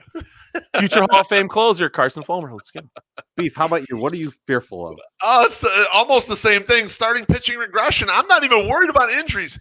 Lance Lynn had such a great first half. He could have a 5 ERA in the second half and average that shit out, and it would still be a really nice year, but it would be a shitty-ass second half, and that goes for him and Rodon.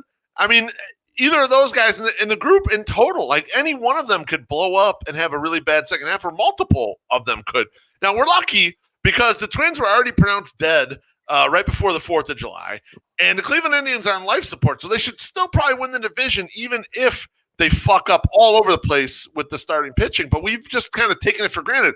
We've been woe is me, injuries on the offensive side, the position player side, and we've had this super healthy, super effective starting pitching that, I mean, in theory, can't be replicated in the second half. That shit ain't going to happen again. I'm just worried about going too far to the other side, and we get guys getting tired, and not to shit on Tony at all.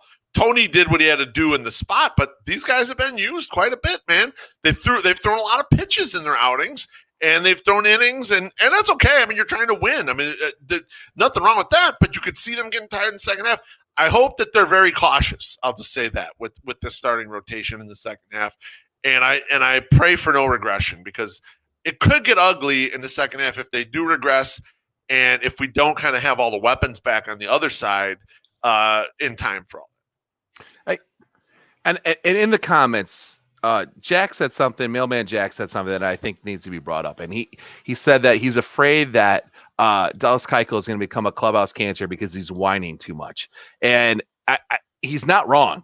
But I don't think that this team is unaware that he's a whining little bitch because he did it last year. And if you buy into they comment on each other's Instagram, like I know Dallas said like I came in and I taught them or whatever, and like it was posted on Instagram, and Tim Anderson went in there's like teaching with his quotes, like that's what he said, and he LOL'd it, but like this is how Dallas has been, and if you look at it, you're not getting a lot of quotable stuff out of Dallas other than the negative. Like he doesn't seem to be in a vibe thing. I don't know what's going on there. Maybe he's disappointed in himself. I don't know.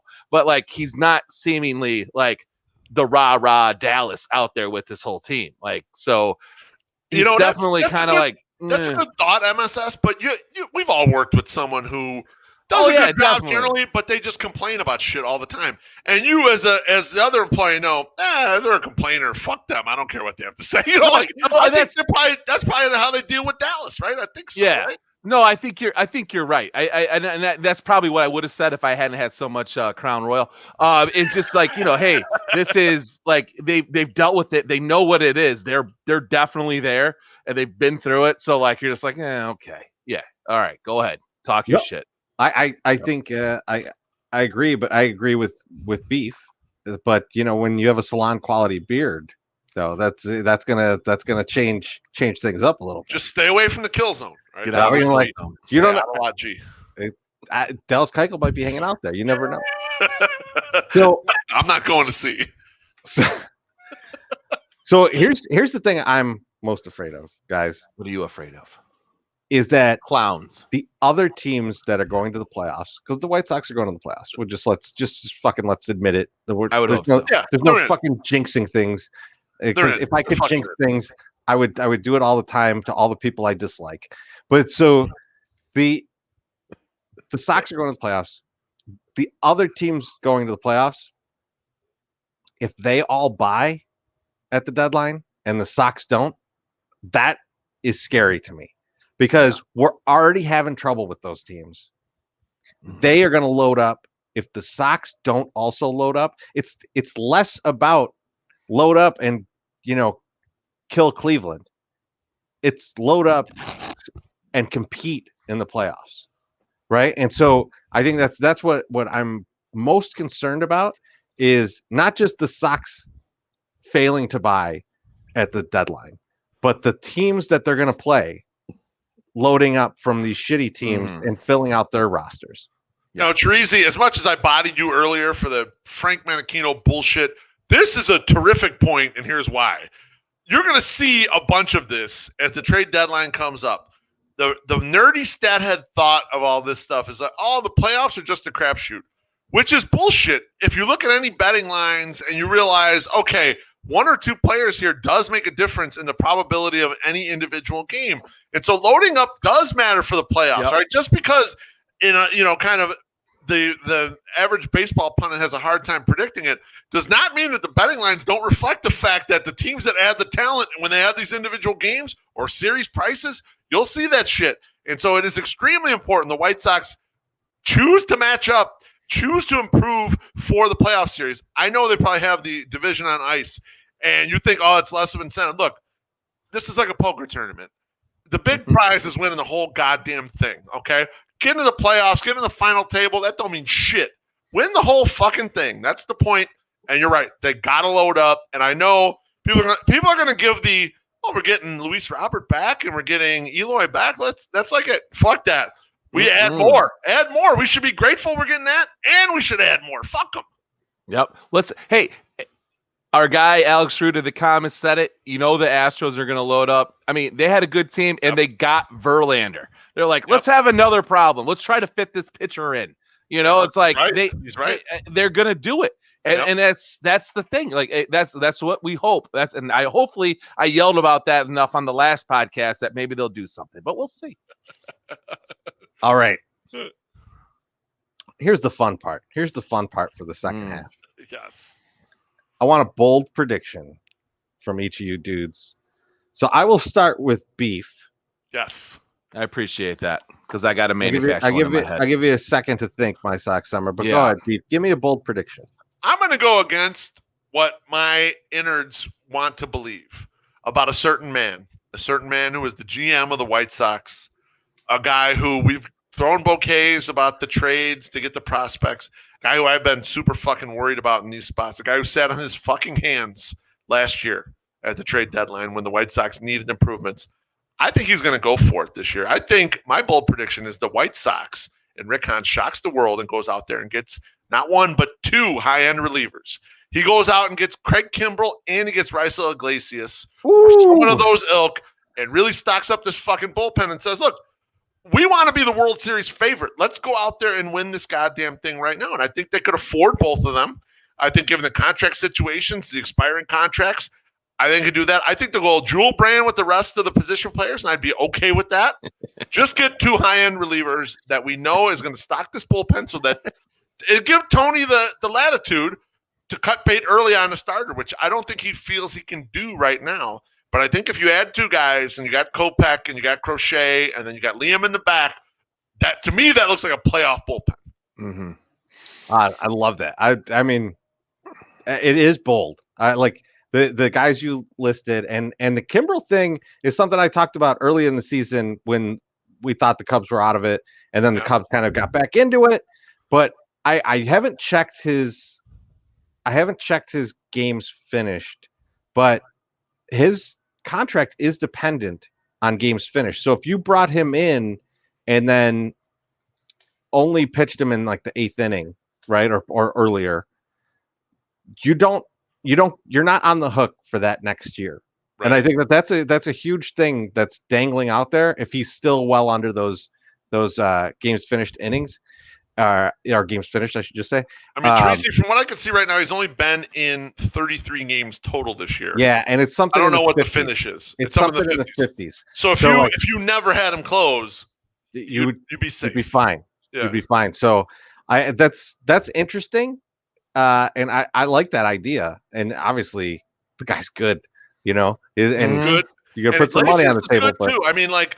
We had talked about Iglesias on the prior show. He was your guy, Treasy. And White Sox Dave brought up, he's like, yeah, some of the normal numbers don't look good, but the peripherals are outstanding. And he's absolutely right. When I was looking at this, I was looking at the kind of the advanced stats for the relievers, and I was looking at K rate minus walk rate.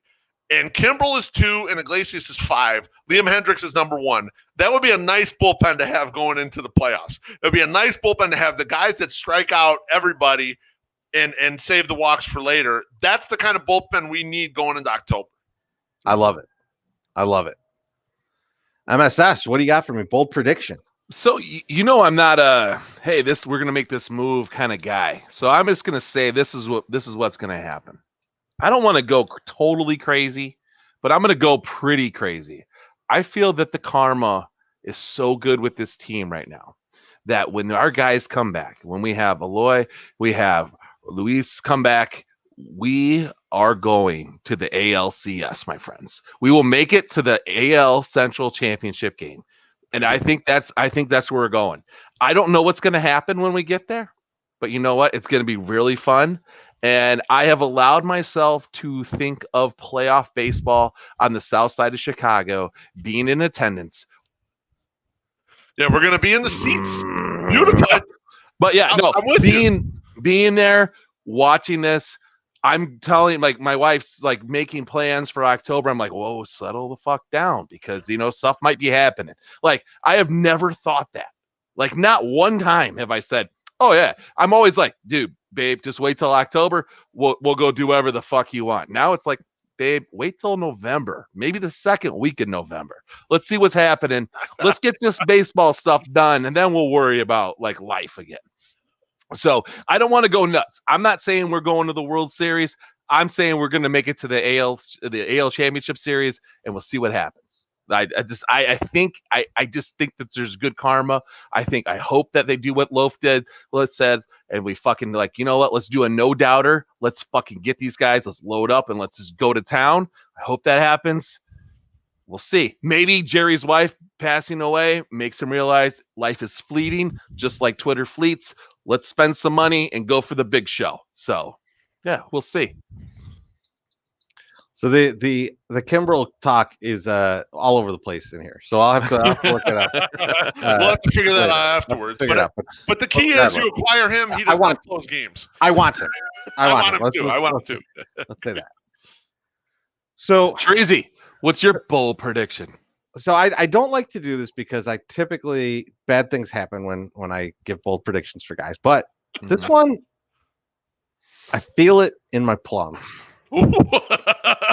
Yes. Yohan Moncada will end this season with 20 home runs. He's at 5 right now. Right now. He will end the season with 20 home runs. Fucking love it. Book it right now. Let's do it, baby. I love that shit. Over 14 and a half second half home runs. Baby. Let's get some money down on that shit. Who give us a betting line on that? Sammy P, give us a betting line? Reach out to Sammy P and see what the betting line is over 14.5 home runs. Let's get down, Treasy. I want to do this, man. I'm with you. I'm in, man. I'll put some money on that. You know what? We should put it in at PointsBet and see if they'll give us a line. Because they do the you call your shot and they'll see. They never gave me the Eloy over 73.5 home runs, and that's unfortunate because they would have made a shitload of money. They probably regret it. They would have made a ton of money. Well, they're worried he's coming back. They made a smart play. I hit 74 still. You never know. There's still time. All right. My Sock Summer. Gonna pay some bills? Yeah. Head over to our shop and hook yourself up with the My Socks Summer Package. Hat, tank top, shipped to your door for only $35. Get right for the summer with a dope-ass tank top and a trucker hat featuring the very colorful and very geometric From the 108 logo. Guaranteed to make your day 100% better when you wear it. And if it doesn't, Beef Loaf will buy you a beer. So go to FromThe108.com, click on the merch shop ad, and order one up. Sizes are limited. Order today. And as I said last time, we have Daniel Polka gear available to us because our guy Nick with the socks, our ticket rep, gave us a bunch of stuff. I have sent out one hat so far to a lucky purchaser of the My Sock Summer Package. So he has not tweeted about it. He was in the chat tonight. He is no longer in the chat. We'll see if he ever tweets about it. So why don't you do that, motherfucker? Also, Teresi, get me on camera. All right. With the 108, have ordered over 150 T-shirts that will be coming sometime within the next week. I'm assuming because the guy that makes our T-shirts is going on tour. So I'm assuming he's going to get this done by the end of the weekend. I'm not sure. Just depends on what happens. We also ordered 50 new hats. Okay, folks, you've been bitching. Oh, I don't have any larges. You don't have any XLs. Listen, we're going to be stock fucking full of this shit.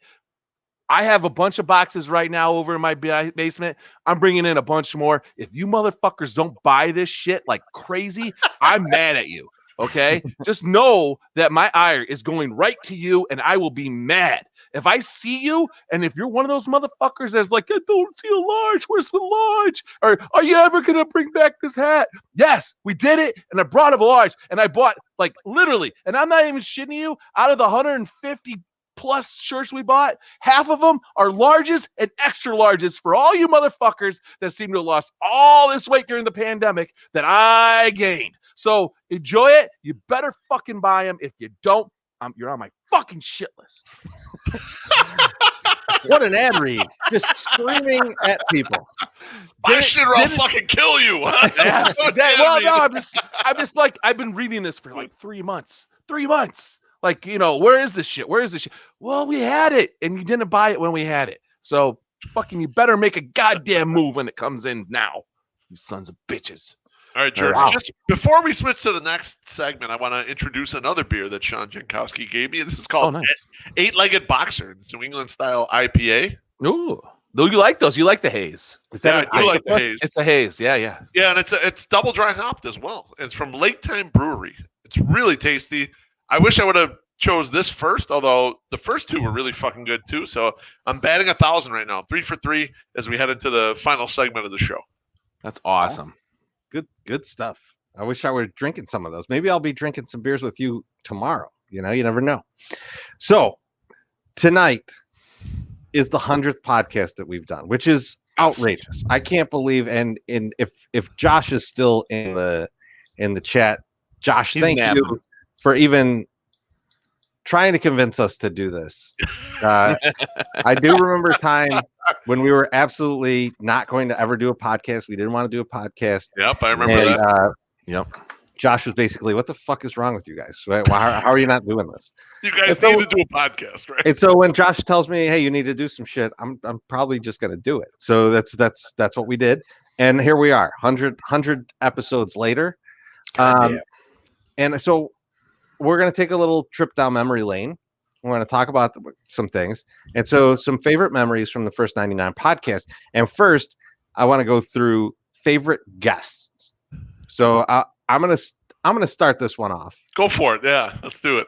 You do it. And I'm gonna go with P. Knowles. So P. Knowles. MSS was not at that. I wasn't even there. Yeah, awesome. Yeah. So, hey, That's why it was so good. That's why it was so good. That's why it ruled. I'm not saying favorite. No one said buy our stuff and then yelled at him and called him cunts. Yeah, I'm saying favorite guest. And so, one of the things that was really great about P. Knowles is like you get a little bit of him on social media, right? Like, and he'll come in and he's got like some kind of like he'll give you a nice thread and like really explain some stuff, things like that. But he shows up at Beef's house and he's got like a bag of beer of all like random shit. Every season of seasonal beer is in here. So you know that this shit is just like he just emptied out his fridge and brought it over. And so after I'm drinking a Christmas beer, and it was probably like March, yes. we're sitting there and we get into the show, and like he's the kind of guy who you get him talking, you get to have a couple beers in him, get him talking, and there's no filter on it. Like he's just gonna tell you exactly what he thinks. He's gonna tell you why you're dumb. He's gonna tell you why people at Fangraphs and like I'm trying to think of the other places like Baseball Prospectus, why they're dumb. And like it was incredible. It was like I'm gonna ask some questions to see what I can get out of Pat. And he was just like it was government name. It was like I mean everyone knows P. Knowles' first name is Pat. Like dude, it's a joke. Just roll with it. But fire shirts. Shut up. It was like going into an interrogation and the person just confessing to everything and other crimes too. And it was just it was awesome. And we went for a long time and he was hammered. He was absolutely hammered. Yes. And I just remember because that was when we were doing these in person, and it was just like towards the end of the show, I'm just like looking at him like this guy's really drunk and he's still spitting fire. I love every second of it. And I thought that was just like one of those nights that I was just like, this was way better than I thought it could even be. I mean, he was a good guest because not only is it the whole Sox thing and baseball thing, and like it's hilarious. The one time he was in the Goose, it was for his birthday or whatever. And he came over. He's talking to us, and you think of him as like this, quiet kind of guy on Twitter, like a little snarky or whatever. He's 6'1" or 6'2", and his hands are everywhere, and he's yelling, and it's like he's a wild dude. Mm-hmm. And your lawyer, Vinny Baseball, is like, who the fuck was that guy you guys were talking to? And it's fucking P. Knowles, you know? And P. Knowles also has his waters run deep in a lot of areas. Like he's a big fan of The Wire. So we talked about The Wire, we talked about Sopranos and some of those things, like great TV shows. I still play poker with him occasionally online. Like I actually played in one of the tournaments he was running this week, you know? So did you play Monday? I played on Monday. I finished 11th. I wasn't in the money. God damn it. I played good though. I thought I played good. He eliminated me actually. He knocked me out of the tournament. I shoved with a pair of jacks. He called with ace jack and he hit hit an ace on me. So knocked me out of the tournament. But he's got the gambling angle. Like his waters run deep in the ways that our waters run deep, Trees. And I think that's why that was such a good show and why we enjoyed the hell out. We got to have him back on and do that again for sure. Yeah, absolutely. That was fun, and I'd like to have him there with MSS too. I think there would be some good interplay. Because I think because I think I'm just kidding. I think you could critique his beer selection that he brings over. Oh, dude, like because he's an Oktoberfest guy too. He likes the Oktoberfest. He dressed up like a leprechaun. He dressed up like a leprechaun for our live St. Patrick's Day breakfast show. I like P. Knowles. He's also a good Catholic and like went AWOL for Lent a couple years ago, which was pretty dope.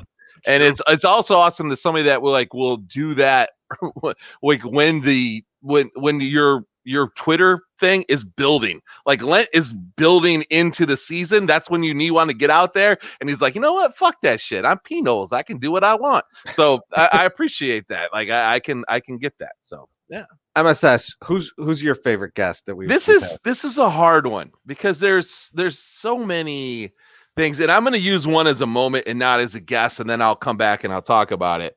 But when I thought this through, I was like, what was my favorite show that we recorded? And we had him on twice, but the first time that we had him on, I thought it was just the funnest show that we had recorded at your island up until that point, and it's Brian Billick. And like I don't know why exactly, because the second time he came back was awesome too, because he brought fire and he brought up shit that we didn't necessarily want to talk about, and like I thought it was good that he pushed the limit at that point, right? And like it was, so that was good. But the first episode, the first time he was there, I was just like, I loved it. I loved everything about it. And like, he's like, I remember you when you were posting on message boards. And I was like, that's awesome. And then he was like, he's showing me pictures of some girl he went to high school with that does porn.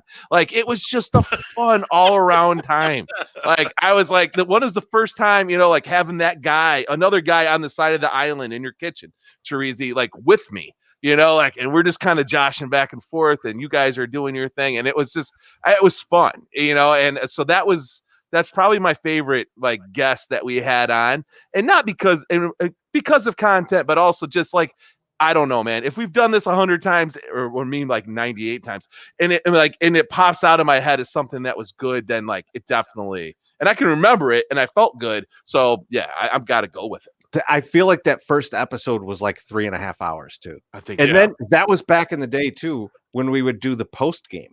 So we did like a 3.5 hour podcast, and then we went live on YouTube to do like 30 or 40 more minutes with him. And like I just remember he was annihilating in the post game. Like if you go back through our YouTube channel and you go to the old post games, the first, I don't know if it's first or the second one with him, but like even the picture that just shows up on YouTube, he's just like kind of like it's classic. But it was like, I mean, great. It was a fun night, man. Like it was 3.5 hours because we just all wanted to talk. Like it was just like a nonstop, just like bullshit session. And he brought Heineken Premium Light. Like, that was like the only person that's ever done that. Like, it's like Jesus Christ. I will tell you that the remaining beers that he left sat in my fridge for like a fucking year before I just threw them out. I drank some though. I drank them. I was like, I'm gonna have a skunky Heineken Premium Light. No, that's a greght call, MSS, especially because that was early on in us doing the podcast. There weren't, we had a following, but it wasn't like a lot of people were taking us seriously or wanting to be on our show. And Brian did our show, and he's like, I will do this show anytime you guys want. I'll come here and talk for 3 fucking hours with you guys. And it's like someone was buying into it, and we kind of felt like, oh, this is great. And Brian's always been good to us. I mean, like, we saw him at the game the other day, and I know he's got some enemies on the intranets. And, we understand that, but we maintain friendships across various lines of people. And those shows were a lot of fun. We goofed around a lot. We talked some music. We talked some baseball. It was 108 fair, basically. Yeah, no, for sure. The Heineken Premium is not doing well. Luke is like, we got summertime. Luke, do you have to go and teach driver's ed tomorrow, or are you like free and clear right now? Because I feel like Luke might be getting a little drunk. The HPLs are nothing. When we had Ken WO on, he's not my pick for one of my favorites, although I like Ken WO. You are up, Beef, so go for it. We drank about 60 BLLs. We had Bud Light Lime covering your island. And Terezi, you opted out. You had like 3 or 4, and you're like, I can't drink this piss. And it was just me, MSS, and Ken WO drinking that shit. It wasn't. We had no scurvy incidents since then. It wasn't the chop. It wasn't like they were bad, right? It was like the lime flavoring is very like chemically, and like and it left like a weird taste in my mouth.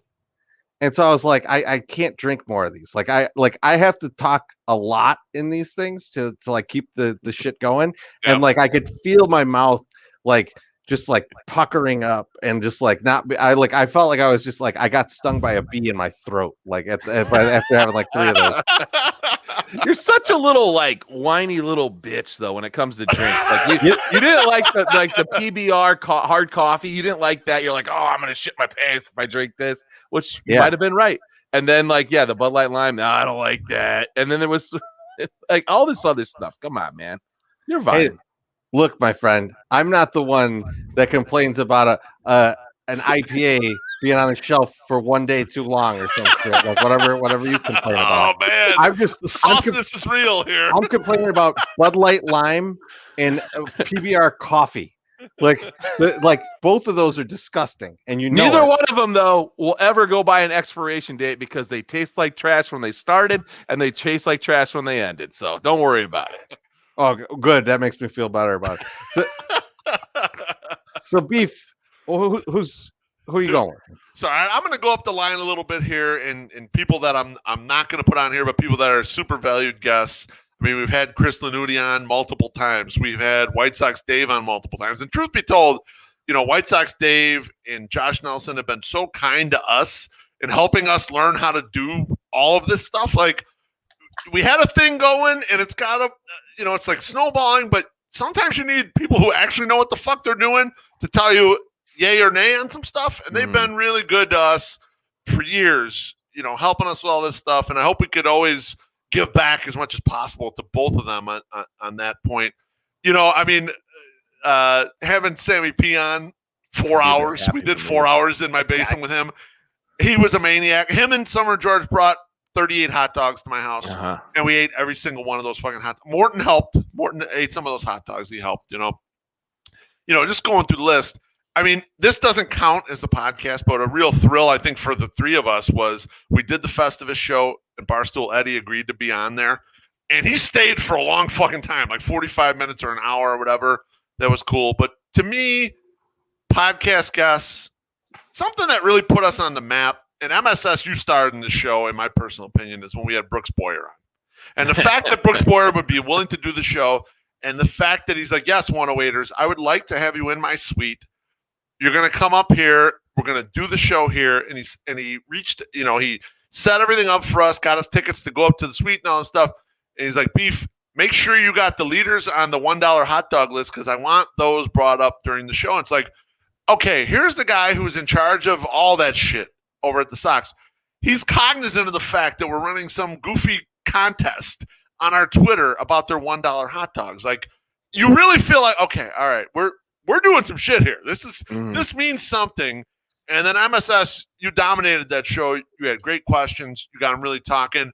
The Bulls discussion, like the Bulls draft, was one of the funnest things I've ever done because he had great stories. And we just talking about 90s Bulls and the tertiary players just made me fucking happy. And it was just a great goddamn time. Like, I would love to relive that at some point. I should go back and listen to this shit tonight after we get done doing this because that podcast was so surreal to me. Yeah, that was awesome. And that was something that, like, I told you guys, like, before we did it, I was like, I'm going to shoot out to this. And I remember, Loaf, specifically you telling me, go ahead. Oh. You said to me specifically, go ahead. He's going to say no, but fuck it. Let's try it. And I go, fine. Let's let him say no. And then he shoots us back an email that says, not only will I do it, but please come on over and we'll give you free food and free booze and just sit here and watch the game with me.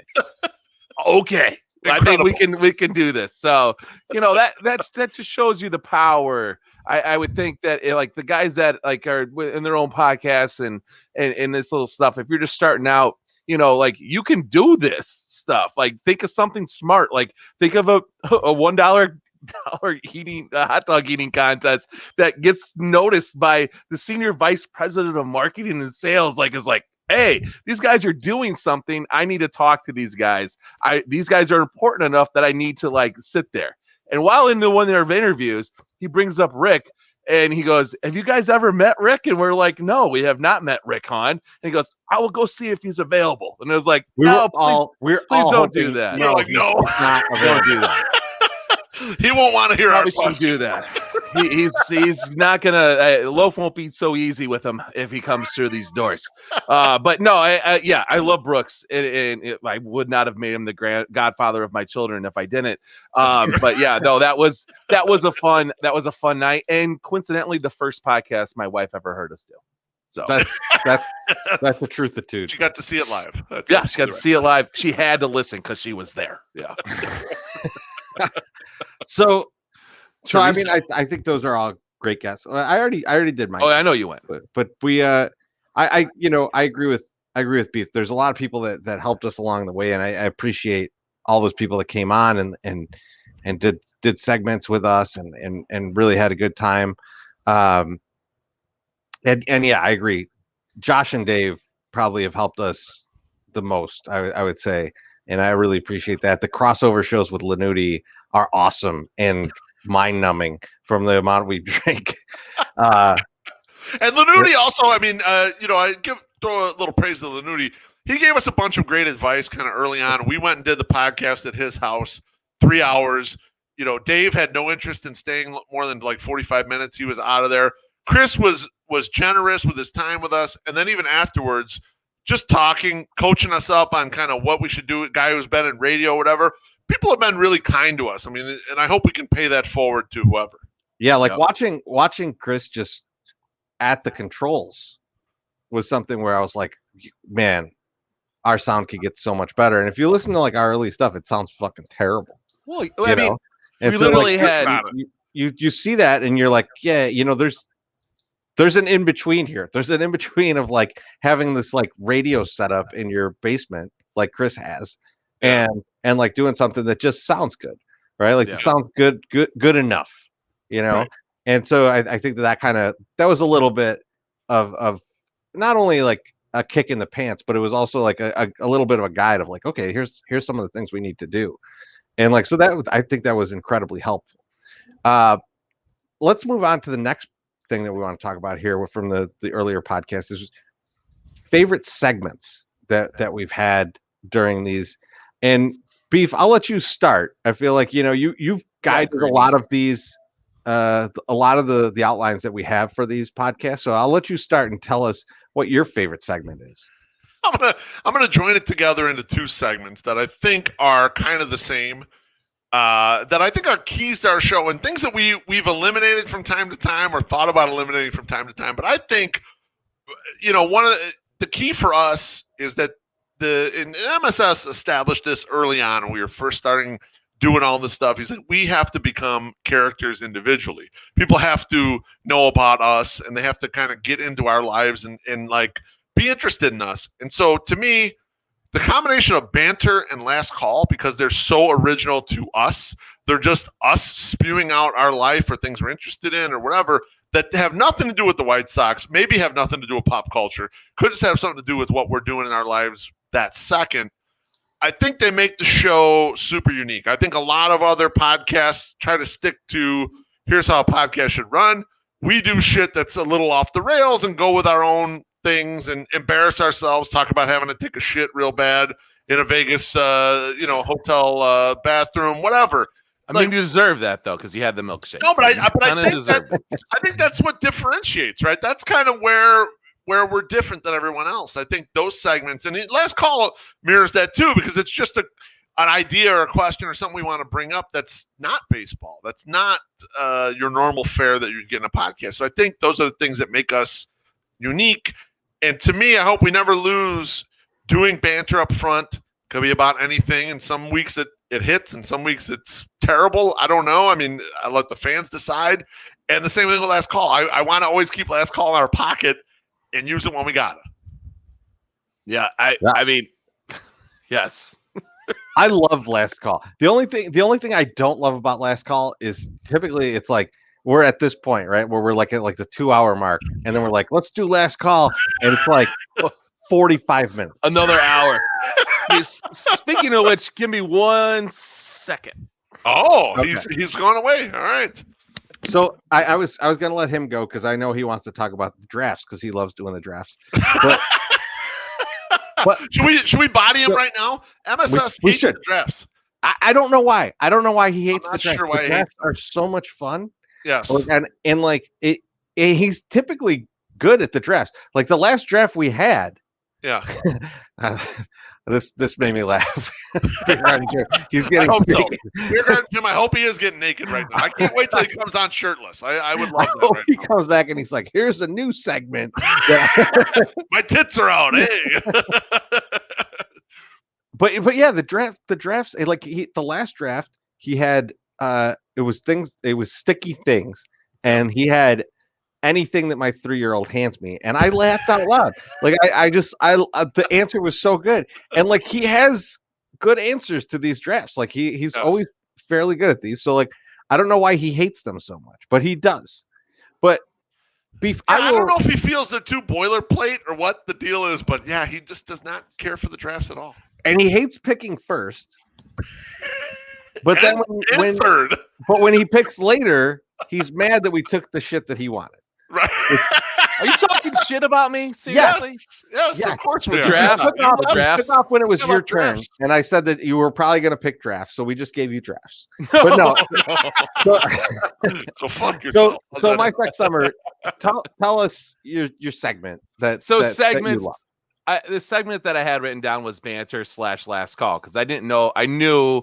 Well, those are the ones I like, but I didn't expect They're the best. dumb fuck. I mean, Beefloaf to say both of those fucking things. Like, give me one. Just give me one. Like you could have just said, yeah, I love last call. You didn't have to throw in and that much like banter. Let's keep They're it kind going. of the same. They're kind of They an are, extension of but each they're other, you know? not. Like we could have just like pretended that they weren't. Okay, I'm sorry. I apologize. You froze him. And I did. Yeah, I froze did. again. I did. You made me so mad that I Sorry. blew up. Anyway, so what I'm going to go you with, blew, and all this is something that, like, it's not necessarily, it is one of my favorite, like, I mean, there's two, but I'll just go with one, so I don't take yours, Chirizi, but I don't think you'll pick the other one. But this or that is a fun one for me because this was actually my pick. Is it really? Then I'm going to stop. No, okay. no. I have another one. No, because there's the other one that I was thinking about when I was taking a piss there just recently, and then thoroughly washing my hands.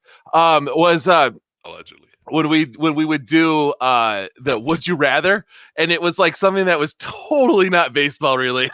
It was like, would you rather like get a something like a toothpick stuck in your butt, or would you rather have your eye fall out because somebody hit you in the back of the head? Like, and it was like we're running a White Sox like / podcast, but like it's almost like the last thing we ever talk about, like, because for there was a lot of grim years, with the Sox, where like we could sit there and we could critique the White Sox performance, but like, why? Like, now it's fun to talk. It's fun to talk White Sox stuff because they're good and it's entertaining and it's engaging, and you can say, oh, we should do this, we could do that. Here's the things that we could move. But when you are looking at a team like that's just not a team, you're like, I mean, what? Like, can we get some hitters? Can we get like a good pitcher maybe? Can we get a third starter, like a solid third starter? Can we do that? Like, that's not fun. Nobody wants to watch that. So like we had to do something that was inventive. And I think this was a loaf idea because all the good ones are, but like this just like off the wall crazy stuff. And I remember sitting at the table with my wife, who doesn't listen to our podcast, and saying, I need to think of a would you rather. And she kept lobbing me these like softball bad ones. I'm like, no, I got to bring it. You can't give me this bullshit. Like, I have to have a good one. And like, I would say something, and anytime that she would just go, oh my God, why would you say that? I was like, yes, that's a winner. You got it. That's a winner. Write that down. Like, I'm definitely bringing this one to the table. So yeah, that was one that I really liked. Chorizo, feel free to talk about my segment that I like. Chorizo, after you're done, can I dump my list? Because I got some more. Yeah, because I have some too. Because I had a couple that I wanted to talk about. But so here's the thing. The whole idea. I will drink, thank you. The whole idea behind this show. The whole idea behind it is to kind of give people a glimpse of what it's like sitting in the 108 and like enjoying a game with us, right? And so the baseball talk is important because we are there for the game, and we're definitely talking Sox, right? And there's the one thing we haven't brought in is the trivia that we would do during the games, and I'm excited. We're going to get 2 games with Biggins this weekend, so I think we'll have some trivia this weekend. But so one of the things that like is unique to our experience is that we're friends with My Sock Summer, and he comes and he will tell you about shit that he found at the thrift store, and then like the outrageous sum that he got for it on on eBay. And like we're looking at a long view and he's picking out like these things. It's not like he's like a millionaire from doing this or anything, but like but there are these hits that happen, like where and you hear about them and you're just like, what? Who is buying that? And so I thought when we were able to bring it to the show, instead of you just going like, oh, I bought this on eBay, or I bought this at the thrift store and I sold it on eBay and it was this much, like having the this or that where we're guessing and we're basically having a game show of this. I just loved it. I thought that was awesome, but I also thought it was like, this is what it's like, on a Friday night. We're in between innings, someone's winning Sox math somewhere, and we're talking shit in the stands. And here's one of the things that you're gonna hear from My Sock Summer. And like, so I just love that one. The other one that I loved, and this is more because you guys let me do it and let me fail at it, was the music with Chirizi, which was like, I enjoyed coming up with the segment. I enjoyed putting it together. It bombed. No one gave a shit. Like if you look at like, because I put it up as a blog too, and you look at the numbers on that, it's like one of the worst blogs we ever had. But that's not the point. The fact that you guys just let me go, yeah, go ahead, do it. Try it out. Try it. Try it out. Let's figure it out.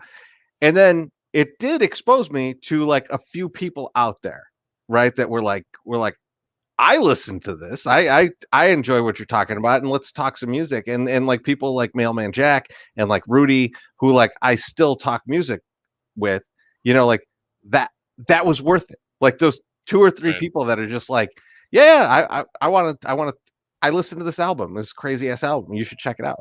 I love that. And I think that 2 big things there are like that. First, you guys let me do this. You let me, and you guys never really gave me shit about how terrible it was. And then it wasn't terrible. The other is like that, like even if 2 or 3 little conversations spawn out of this, it's worth it to me to do that segment. Like it's like, so I enjoyed it. So those are my segments, but I think this or that is the one thing that like I keep waiting for it to come back. Like I'm excited when My Sock Summer's like, I've gathered up enough things. Let's do this or that. Yeah. Yeah, no, I totally agree. I like it. It's fun, and it's like it's something that it's like what you're saying with the music blog. The same thing. It is very it's a personal thing, like because it's something that I enjoy and it's something that I like to do, and I find very entertaining. So it's cool that other people found it entertaining. Like when we would do it, and then people like the feedback, like people are like, "What the fuck? How did this happen? Like, why is he selling this for $200 and he paid 6 cents for it? Like, it's like people are buying anything, and it's like, yes, they do, and it's insane. So yes, I appreciate that. All right, last part of the favorite memories. We're gonna do favorite moments from the podcast. So My Sock Summer, I'm gonna start with you. So the best stuff on all of these podcasts, I 100% do not remember. And I don't normally go back and listen to the podcasts. I for a while I was. I don't do that anymore because I'm secure with myself that I've probably done okay. For the most part. I don't know. I still haven't watched the Festivus show or the other one. Like when the whiskey got me, I have not watched that. I want to pretend. No, I asked you guys. You said that's I was fine. It's not so it wasn't that bad. So that I'm just gonna let that live. Yeah. So anyway, probably my favorite moment, like through the 100 podcasts, between like even adding in 3 things, which I think like kind of took into the podcast, was the crossovers with Sox in the Basement. I enjoyed going to Lanuti's house and doing it and talking to him and watching, like we said earlier, a professional like kind of go into his craft and do his thing, and seeing how he went out and how he built his thing, how he did it. And it's nice when people, and you said it, Loaf, with Josh, Dave, like, hey, they're not giving us industry trade secrets, but they're also not telling us how they did something. Right. So like, and that's kind of a weird thing. Like, as a guy that buys stuff and sells it on eBay, I don't want people to know what I'm doing all the time, because you start getting on a trend, and then you have to stay somewhat ahead of the trend. Like, I'll talk to you about it when I'm done with it. Like when I've used it and I've gained something. And these guys like bringing us in and allowing us to, and like telling us stuff is nice. So yeah, the Socks in the Basement crossover, even though I burned the shit out of my mouth on one of those deep fried macaroni and cheese bites that Chris's wife so graciously brought down when we had been down there for 8 hours and still hadn't eaten anything. I fully appreciate it. It was just, it was probably one of my favorite like times. And it also took almost a year to happen. They had been hounding us to come on their podcast. And when we finally linked up, it was like all the goodness that we thought it was going to be. So funny story from the second time we did the crossover with them.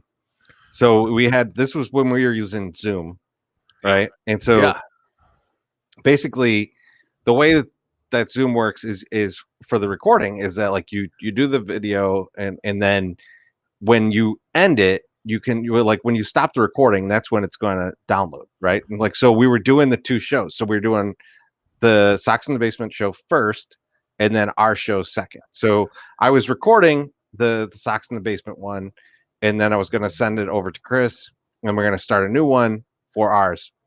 So we finished the Socks in the Basement one, and I like end the meeting, and my fucking computer just crashed.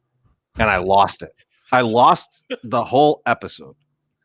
And I was like, I come back online and I get back in the new meeting and I'm just like, Chris, man, I am so sorry that my computer just crashed. That all that audio is gone. And like I was sick to my stomach. Like I was like, we just wasted like that 45 minutes or whatever that we just did with them. And I'm the one who told him like, let's do Zoom so that like I'll just record them and hand them over. And Chris is like, oh, I got a recording of it. It's fine. It's like, oh, of course you do. Of course you were running. Of course you were running paid. So like I was so sick that had happened, and then I was like, oh no, that's fine. Don't worry about it. I wasn't expecting to use yours. Like, that's a pro doing that right there. Beef, favorite moment. We've had so many hilarious moments, but I was trying to think of a moment in which, we were falling off our fucking chairs, laughing our ass off. And the one that just keeps coming to mind, we didn't do this for a long time, but we had MSS story time. And the first fucking one we did was that story from Reddit about A-Rod that we don't know if it's true or not. But Treasy, you and I were dying fucking laughing. We had to cover our microphones. We were laughing. I walked away. We were in your condo. I walked to the other side of the condo. I was laughing so goddamn hard during all that shit. And MSS so kept ridiculous. Going through the whole thing. He didn't break character or nothing. He stayed with the story. And you and I are like laughing our fucking ass off. I'm thinking, we really kind of should bring that back when we get a chance to. We should maybe once every quarter have an MSS story time with some crazy shit that we can talk about. So that's, oh man, we should have used this for one of our favorite segments because mine was along the same lines because it was the time that he just decided to read Mike Ditka stories. And I think like the most famous story about Ditka being an asshole, like I don't really like that much. It's like just appalling. Like it's just like one of those things where I'm just like, but the cigar store. But the cigar store story. That story funny. I actually told that this weekend because I was on a call with I was with the in-laws and we talked to at one point we got on the phone with my mother-in-law who's a big sports fan and and she was like, I just watched the 30 for 30, the Buddy Ryan one and the 85 Bears, and I was like, oh, that's a great one. And I was like, and she was talking about the Ditka piece, like where he didn't get Peyton in the end zone, basically. And I was like, well, Ditka's a fucking asshole. And so like after that, I was like, I gotta tell this story. Because the story about Ditka in the cigar store is just like one of the funniest fucking stories. Not only because like he just destroys the bathroom at this place, but that like he's the only one who's gone in the bathroom, and then he's like, I just took a piss. I just thought, Don't look at me. Only took a piss. Don't look at me. It wasn't me. the guy just fucking destroys a bathroom. There's shit water flowing through the cigar store. Like imagine how bad it's got to smell when the smell of cigars throughout a store cannot cover it up. Well, they couldn't. It wasn't even that. There was like shit water running down all that's around. What I'm saying. That's what I'm saying. But like, what kind of disaster does it have to be in a cigar store for you to smell something other than the cigars? You know, like yeah. So like that story is just so funny.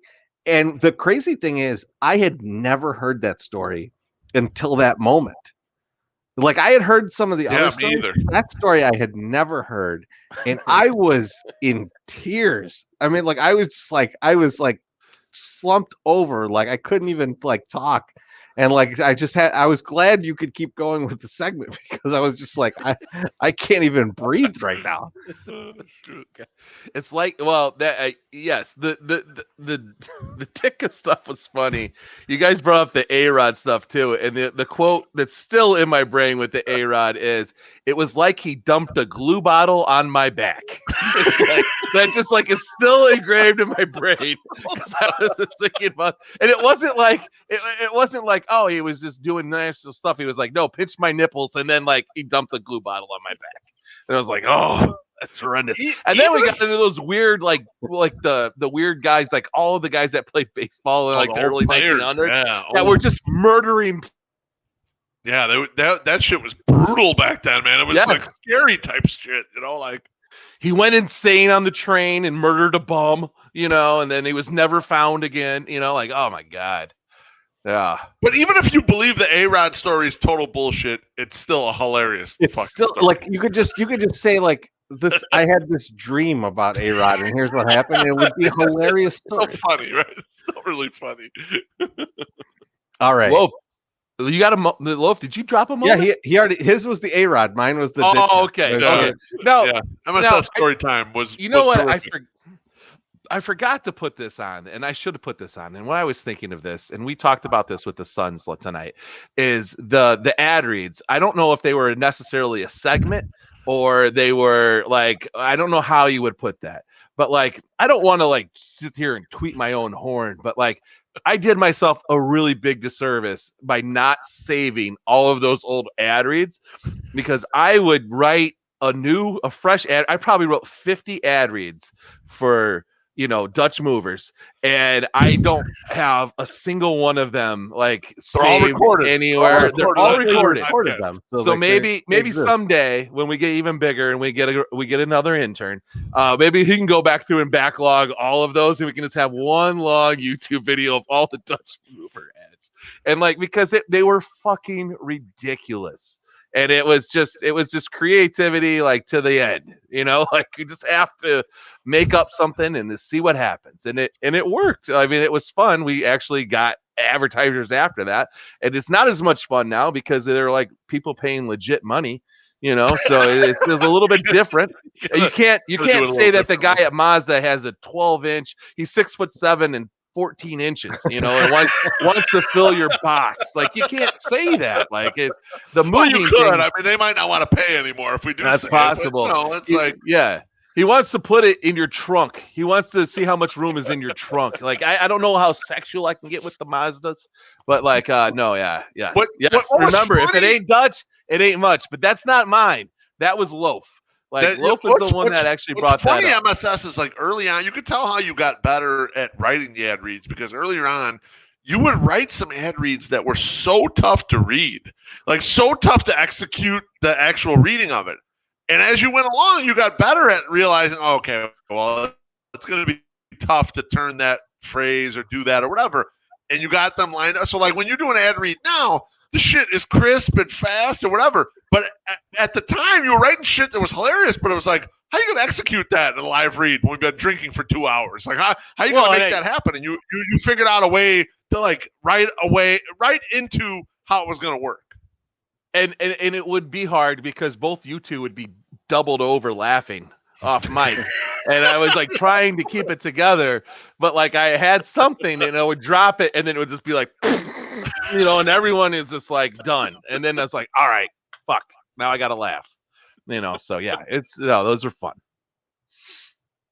Chorizo. So let's get into the next one. What have we learned? What have we learned from doing this? And Beef, I'll start with you because I feel like you will give us a nice soliloquy here of things you've learned. Yeah, I think I've got quite a bit here. I mean, the first thing I learned is this is hard work. I mean, you hear people talking on a podcast, and if you want to make it good, it takes a lot of work. And we've worked really hard on this. We've been critical of each other. I've reached out to people who listen to the show regularly. I've done this a couple times, figured out things that they thought might work or things they'd like better. One of the best suggestions we even got was Wally Money telling us, get yourselves on video so we can see you, because that's going to add to the experience. He was totally right. I mean, it's a thing. I've learned that sound's important. I mean, Treasy talked about it earlier when he was talking about Lanuti. That shit's extremely important. It's important for us. We're not trying to be a podcast that gives you all the right answers. We just want to be a podcast where you think along with us, especially when we're talking about the White Sox. We want to bring up points. We want to think through things, but we want you to figure out for yourself based on what we're talking about. What do you think? You don't have to think what we think, but let's think through the things together. And let's be critical in our thought on it. And let's bring up things that maybe other shows aren't bringing up. We're not trying to tell you we know everything. We know we don't. We want you to think along with us. And I think that's kind of always been important to us. And it's important for us to show you that we fuck up. We prognosticate. We screw things up. And it's good for you to see that because we all do that. We all, in our lives or whatever, anything we're thinking about, we make mistakes. I learned that, and I always thought it was probably true, that Dreezy's hilarity in real life does translate into the podcast, does translate into Sunday Soak. It does come through. He's the funniest motherfucker we know. I mean, I don't think you disagree with that at all, MSS. I mean, all the people that we talk to, and he's got all kinds of crazy shit to say. He's a little more mild-mannered on a podcast than he might be in person, or in my backyard drinking, but, that shit comes through. And the last thing I learned is that My Sox Summer is the most important cog in this podcast, right? He's the star of the show, in my opinion. This medium is perfect for him. Ad reads, his thought process. He's really good when he's impassioned and has a great thought on something, because it's not something that Treasy and I are thinking. And it's something that's going to come in there and it's going to hit, and we're going to be like, oh shit, I didn't think of that. So he really thinks outside the box a lot. And that's a key to this show right here. You don't want to come here and get the same bullshit you get at every single other show.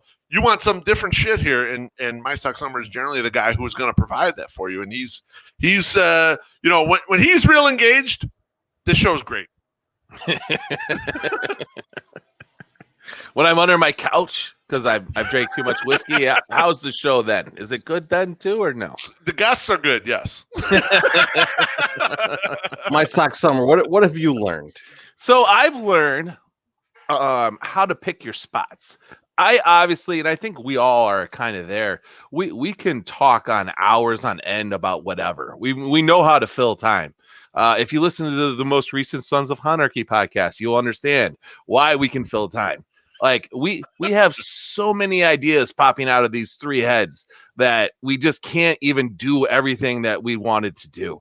We've probably forgot about more things than we've done, which is just crazy. But you have to learn, like Wally has told us many a times, you have to get in where you fit in. And it's like sometimes, and the hardest part for me with the Zoom and the StreamYards and all that is to add the exclamation point onto a joke, to say something under bed, like while you guys are talking about something and I start rambling about something, and then saying it on a mic underneath, like when we did the most recent live show at Cork, that was like, I felt so good being able to do that again.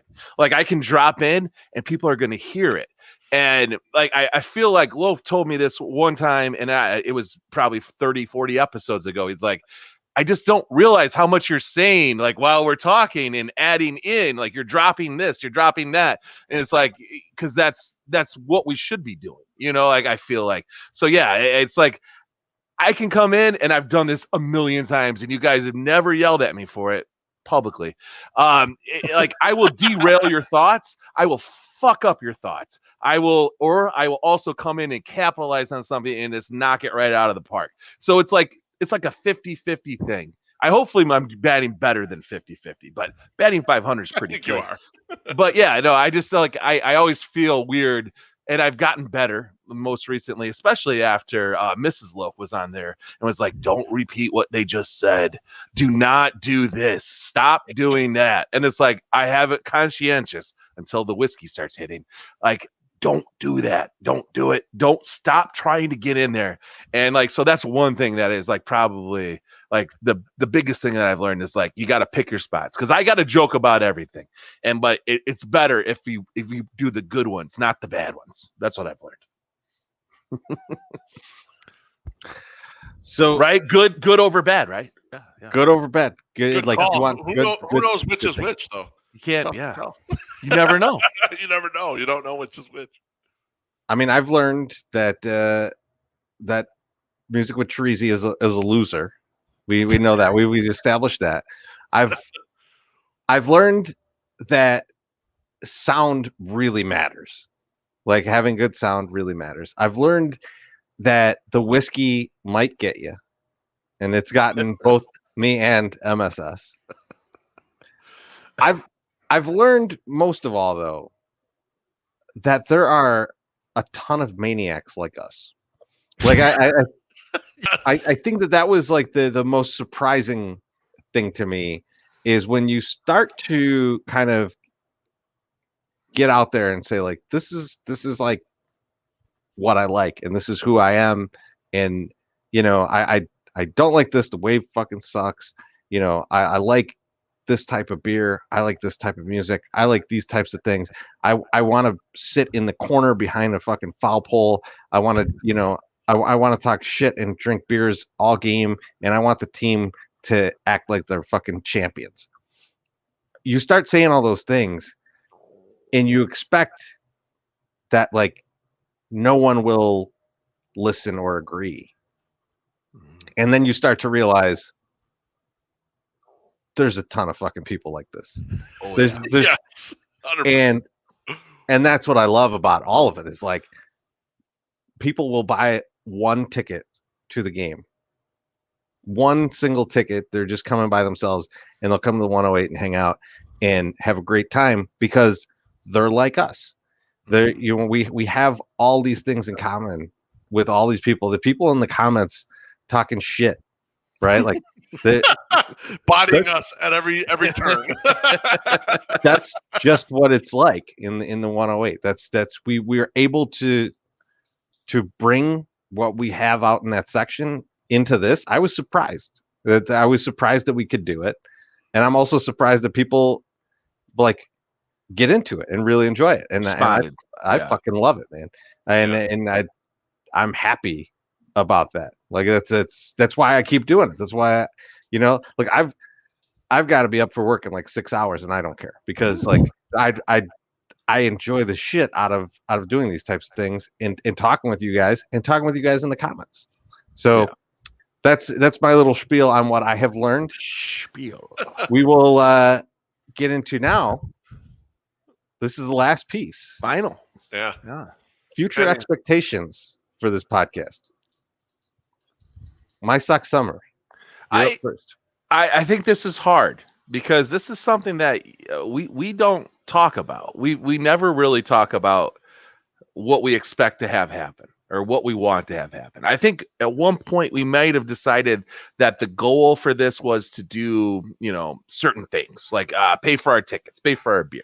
That's kind of like we have these meager goals, and I think we've kind of accomplished that. But my expectation, I feel like, for us going forward in these years coming is just to keep evolving and putting out good content.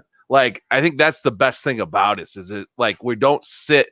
We're not like repeating the same thing over and over and over until somebody said, yo, this sucks. Like we're our own worst critic. Like we literally sit there, and I think this is a big Loaf thing. Like he's never really satisfied with his station, especially in something like this. Like the man kills it on all forms, but if you talk to him about it, he's like, well, I'm still trying to figure out how I'm supposed to write this perfect blog, how I'm supposed to do this, how I'm supposed to do that. And I think that it bleeds through to us. Like Terezi, I think me and you are in the same type of boat. We're not lazy. We're definitely not lazy, but we're like, we're not going to throw like a shitload of effort. Like, let's do this. Let's get this over. But like, I think between the three of us, like somebody will release a blog and it's like, okay, well, I got to do better. I got to do this better. Or like, hey, did you read so-and-so's this? Or, hey, did you hear this segment on, this? Like, fuck, we got to do something that like is going to at least compete with this. Like, dude, and that's just for us. It's not really for the fans. Like we've talked about it before. We did this show. Aloha, Mr. Han in the comments saying the same thing. We did this show on Loaf's balcony before we even fucking recorded it. Like that was just what we were doing. Right. So it's like we just threw some mics in front of our faces, and I wouldn't even say, oh, we got drunk because of it. We were drunk anyway. We were already going to be drunk, so we just were there. It's like we're right there. So yeah, like I just want to keep evolving, and I think that's we challenge each other in those regards, in like a good way. In a good way, like it's not like Loaf is like whipping us, and saying do better. It's not that. It's like, hey, I like what you did, but like, what about this? Or what if we tried that? What if we did this? What if we do that? And that's just how we've always been. So I don't see it changing. So like, this is great. Let's keep evolving. Beef, how about you, man? Yeah, I mean, I love MSS's answer because it's always just us challenging ourselves. Like us, what can we kind of do better? How can we do something? And I always feel like with us, we worked hard to generate a rhythm here, but we're the podcast that has the latitude to try some shit. We don't have no one's begging us for sound bites on the radio. So we can always be that underground thing. You swear a little too much for that. It's just not. I mean, it's just not us, right? It's just not our station in life. That's not where we should be. So we have the latitude to try lots of stuff. We have the ability to gamble on some segments or gamble on some things. And I feel like over the last 3 years, we've worked hard to build a kind of a rhythm of what a podcast we think that's our style should look like. And I've been sitting here, like, coming into this episode thinking, man, I want to try some new shit. I think we could execute some different stuff. And I don't even know what it is yet, but I think we'll put our heads together and we'll figure out something that no one's doing right now. And then a year from now, we'll be doing it and people will be like, oh, that's kind of cool. Maybe we should do that. I think that's, where we should be with this thing. And I'm not talking about like more MILF talk or anything like that. Or I'm not talking about how our podcast songs sounds. Yeah. MILF or GILF. Yeah, no, you're GILF, right. Mostly GILF. I'm not talking about any of that shit. I'm talking about content-based stuff. And I agree with MSS. Like, yeah, we're always trying to get a little bit better. It's a fun competitive thing. Like I think about it this way, like, you brought it up, MSS.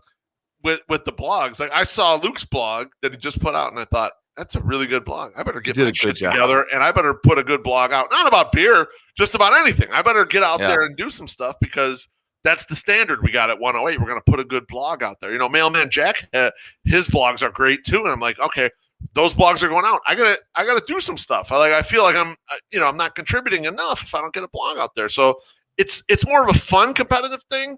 And it's something we want to do. I mean, I want to do. I like doing it. I wouldn't do this if I didn't love doing it. And we do make a little un poquito dinero, but it's more about the love of doing this shit. It's more about doing it. Yeah, it's certainly not like we're not about to quit. No, I mean, like quit our day jobs, but right. But the thing that I'm looking at for future expectations is a lot more in person. Like we got the live shows coming up, and I think that's going to continue. And I think that's where we have the most fun, right? Like getting out there, watching the game with you guys, and it just kind of yucking it up a little bit in the seats or in a live podcast when we're watching a road game. Like those are the things that I think that really are going to be a lot of fun, and that I think will be something that I want to continue to do, because I just love that part of it. Like it's like a live show, right? It's like a live band show. Like that's always, like, I've always been a guy in that part of my life, you know, when I'm playing music, is that like the studio thing has never really appealed to me, because the fuck ups of live music are where it's at, right? Like the recovery from fucking up, and the you know, changing the song just a little bit because of, you know, the atmosphere of the show and things like that. Those are the types of things that, and this is why we don't edit this show, right? Like we've edited this show once, like we pulled one thing out of this, and it was only because just tell it. MSS decided, and this is one of the great moments too, is we had just talked with Goose Island, and we were like, they were going to be the new beer sponsor. They are the new beer sponsor for years now, and MSS just dropped it in the middle of a show, and we're just like, whoa, we're not supposed to announce that yet. And all I said was our good friends at Goose Island. I think wasn't it, wasn't it? No, I think it was something like that. Yeah, it was like really small, but it was like it was enough. Much. We were like, we should not have that in there. You know, like it was too much. So there's like one edit out of there. I think the only other maybe time I added something in was like I someone dropped from the show for like 30 seconds, and I put in like the Jeopardy music, like while that was happening, and fucking YouTube flagged it. They're 30 seconds of Jeopardy music. Get they were like, out of here. You don't have the rights to this song. It's just like, what? Who gives a shit? You should have sang it. People are gonna be like I'm gonna listen. I'm gonna grab this 30 seconds of music out of this, you know, hour and a half long podcast because I need the Jeopardy music. This is where I'm gonna go to get it. Yeah, right. So yeah. So I would say that the live stuff and like the mistakes that we're gonna make live and how that's gonna go, and just really, it's coming. Kind of being out there, like that's what I want, and that's like one of the things that I look forward to the most. Yeah, totally agree, and I think that's part of the evolution that MSS is talking about. I think there's going to be more live shows. Cross our fingers, COVID doesn't come roaring back, but there's going to be a bunch more live shows. There's going to be another Reggie's like show in the off season that's going to be absolutely ridiculous. I think there's going to be some other venues, some other thoughts.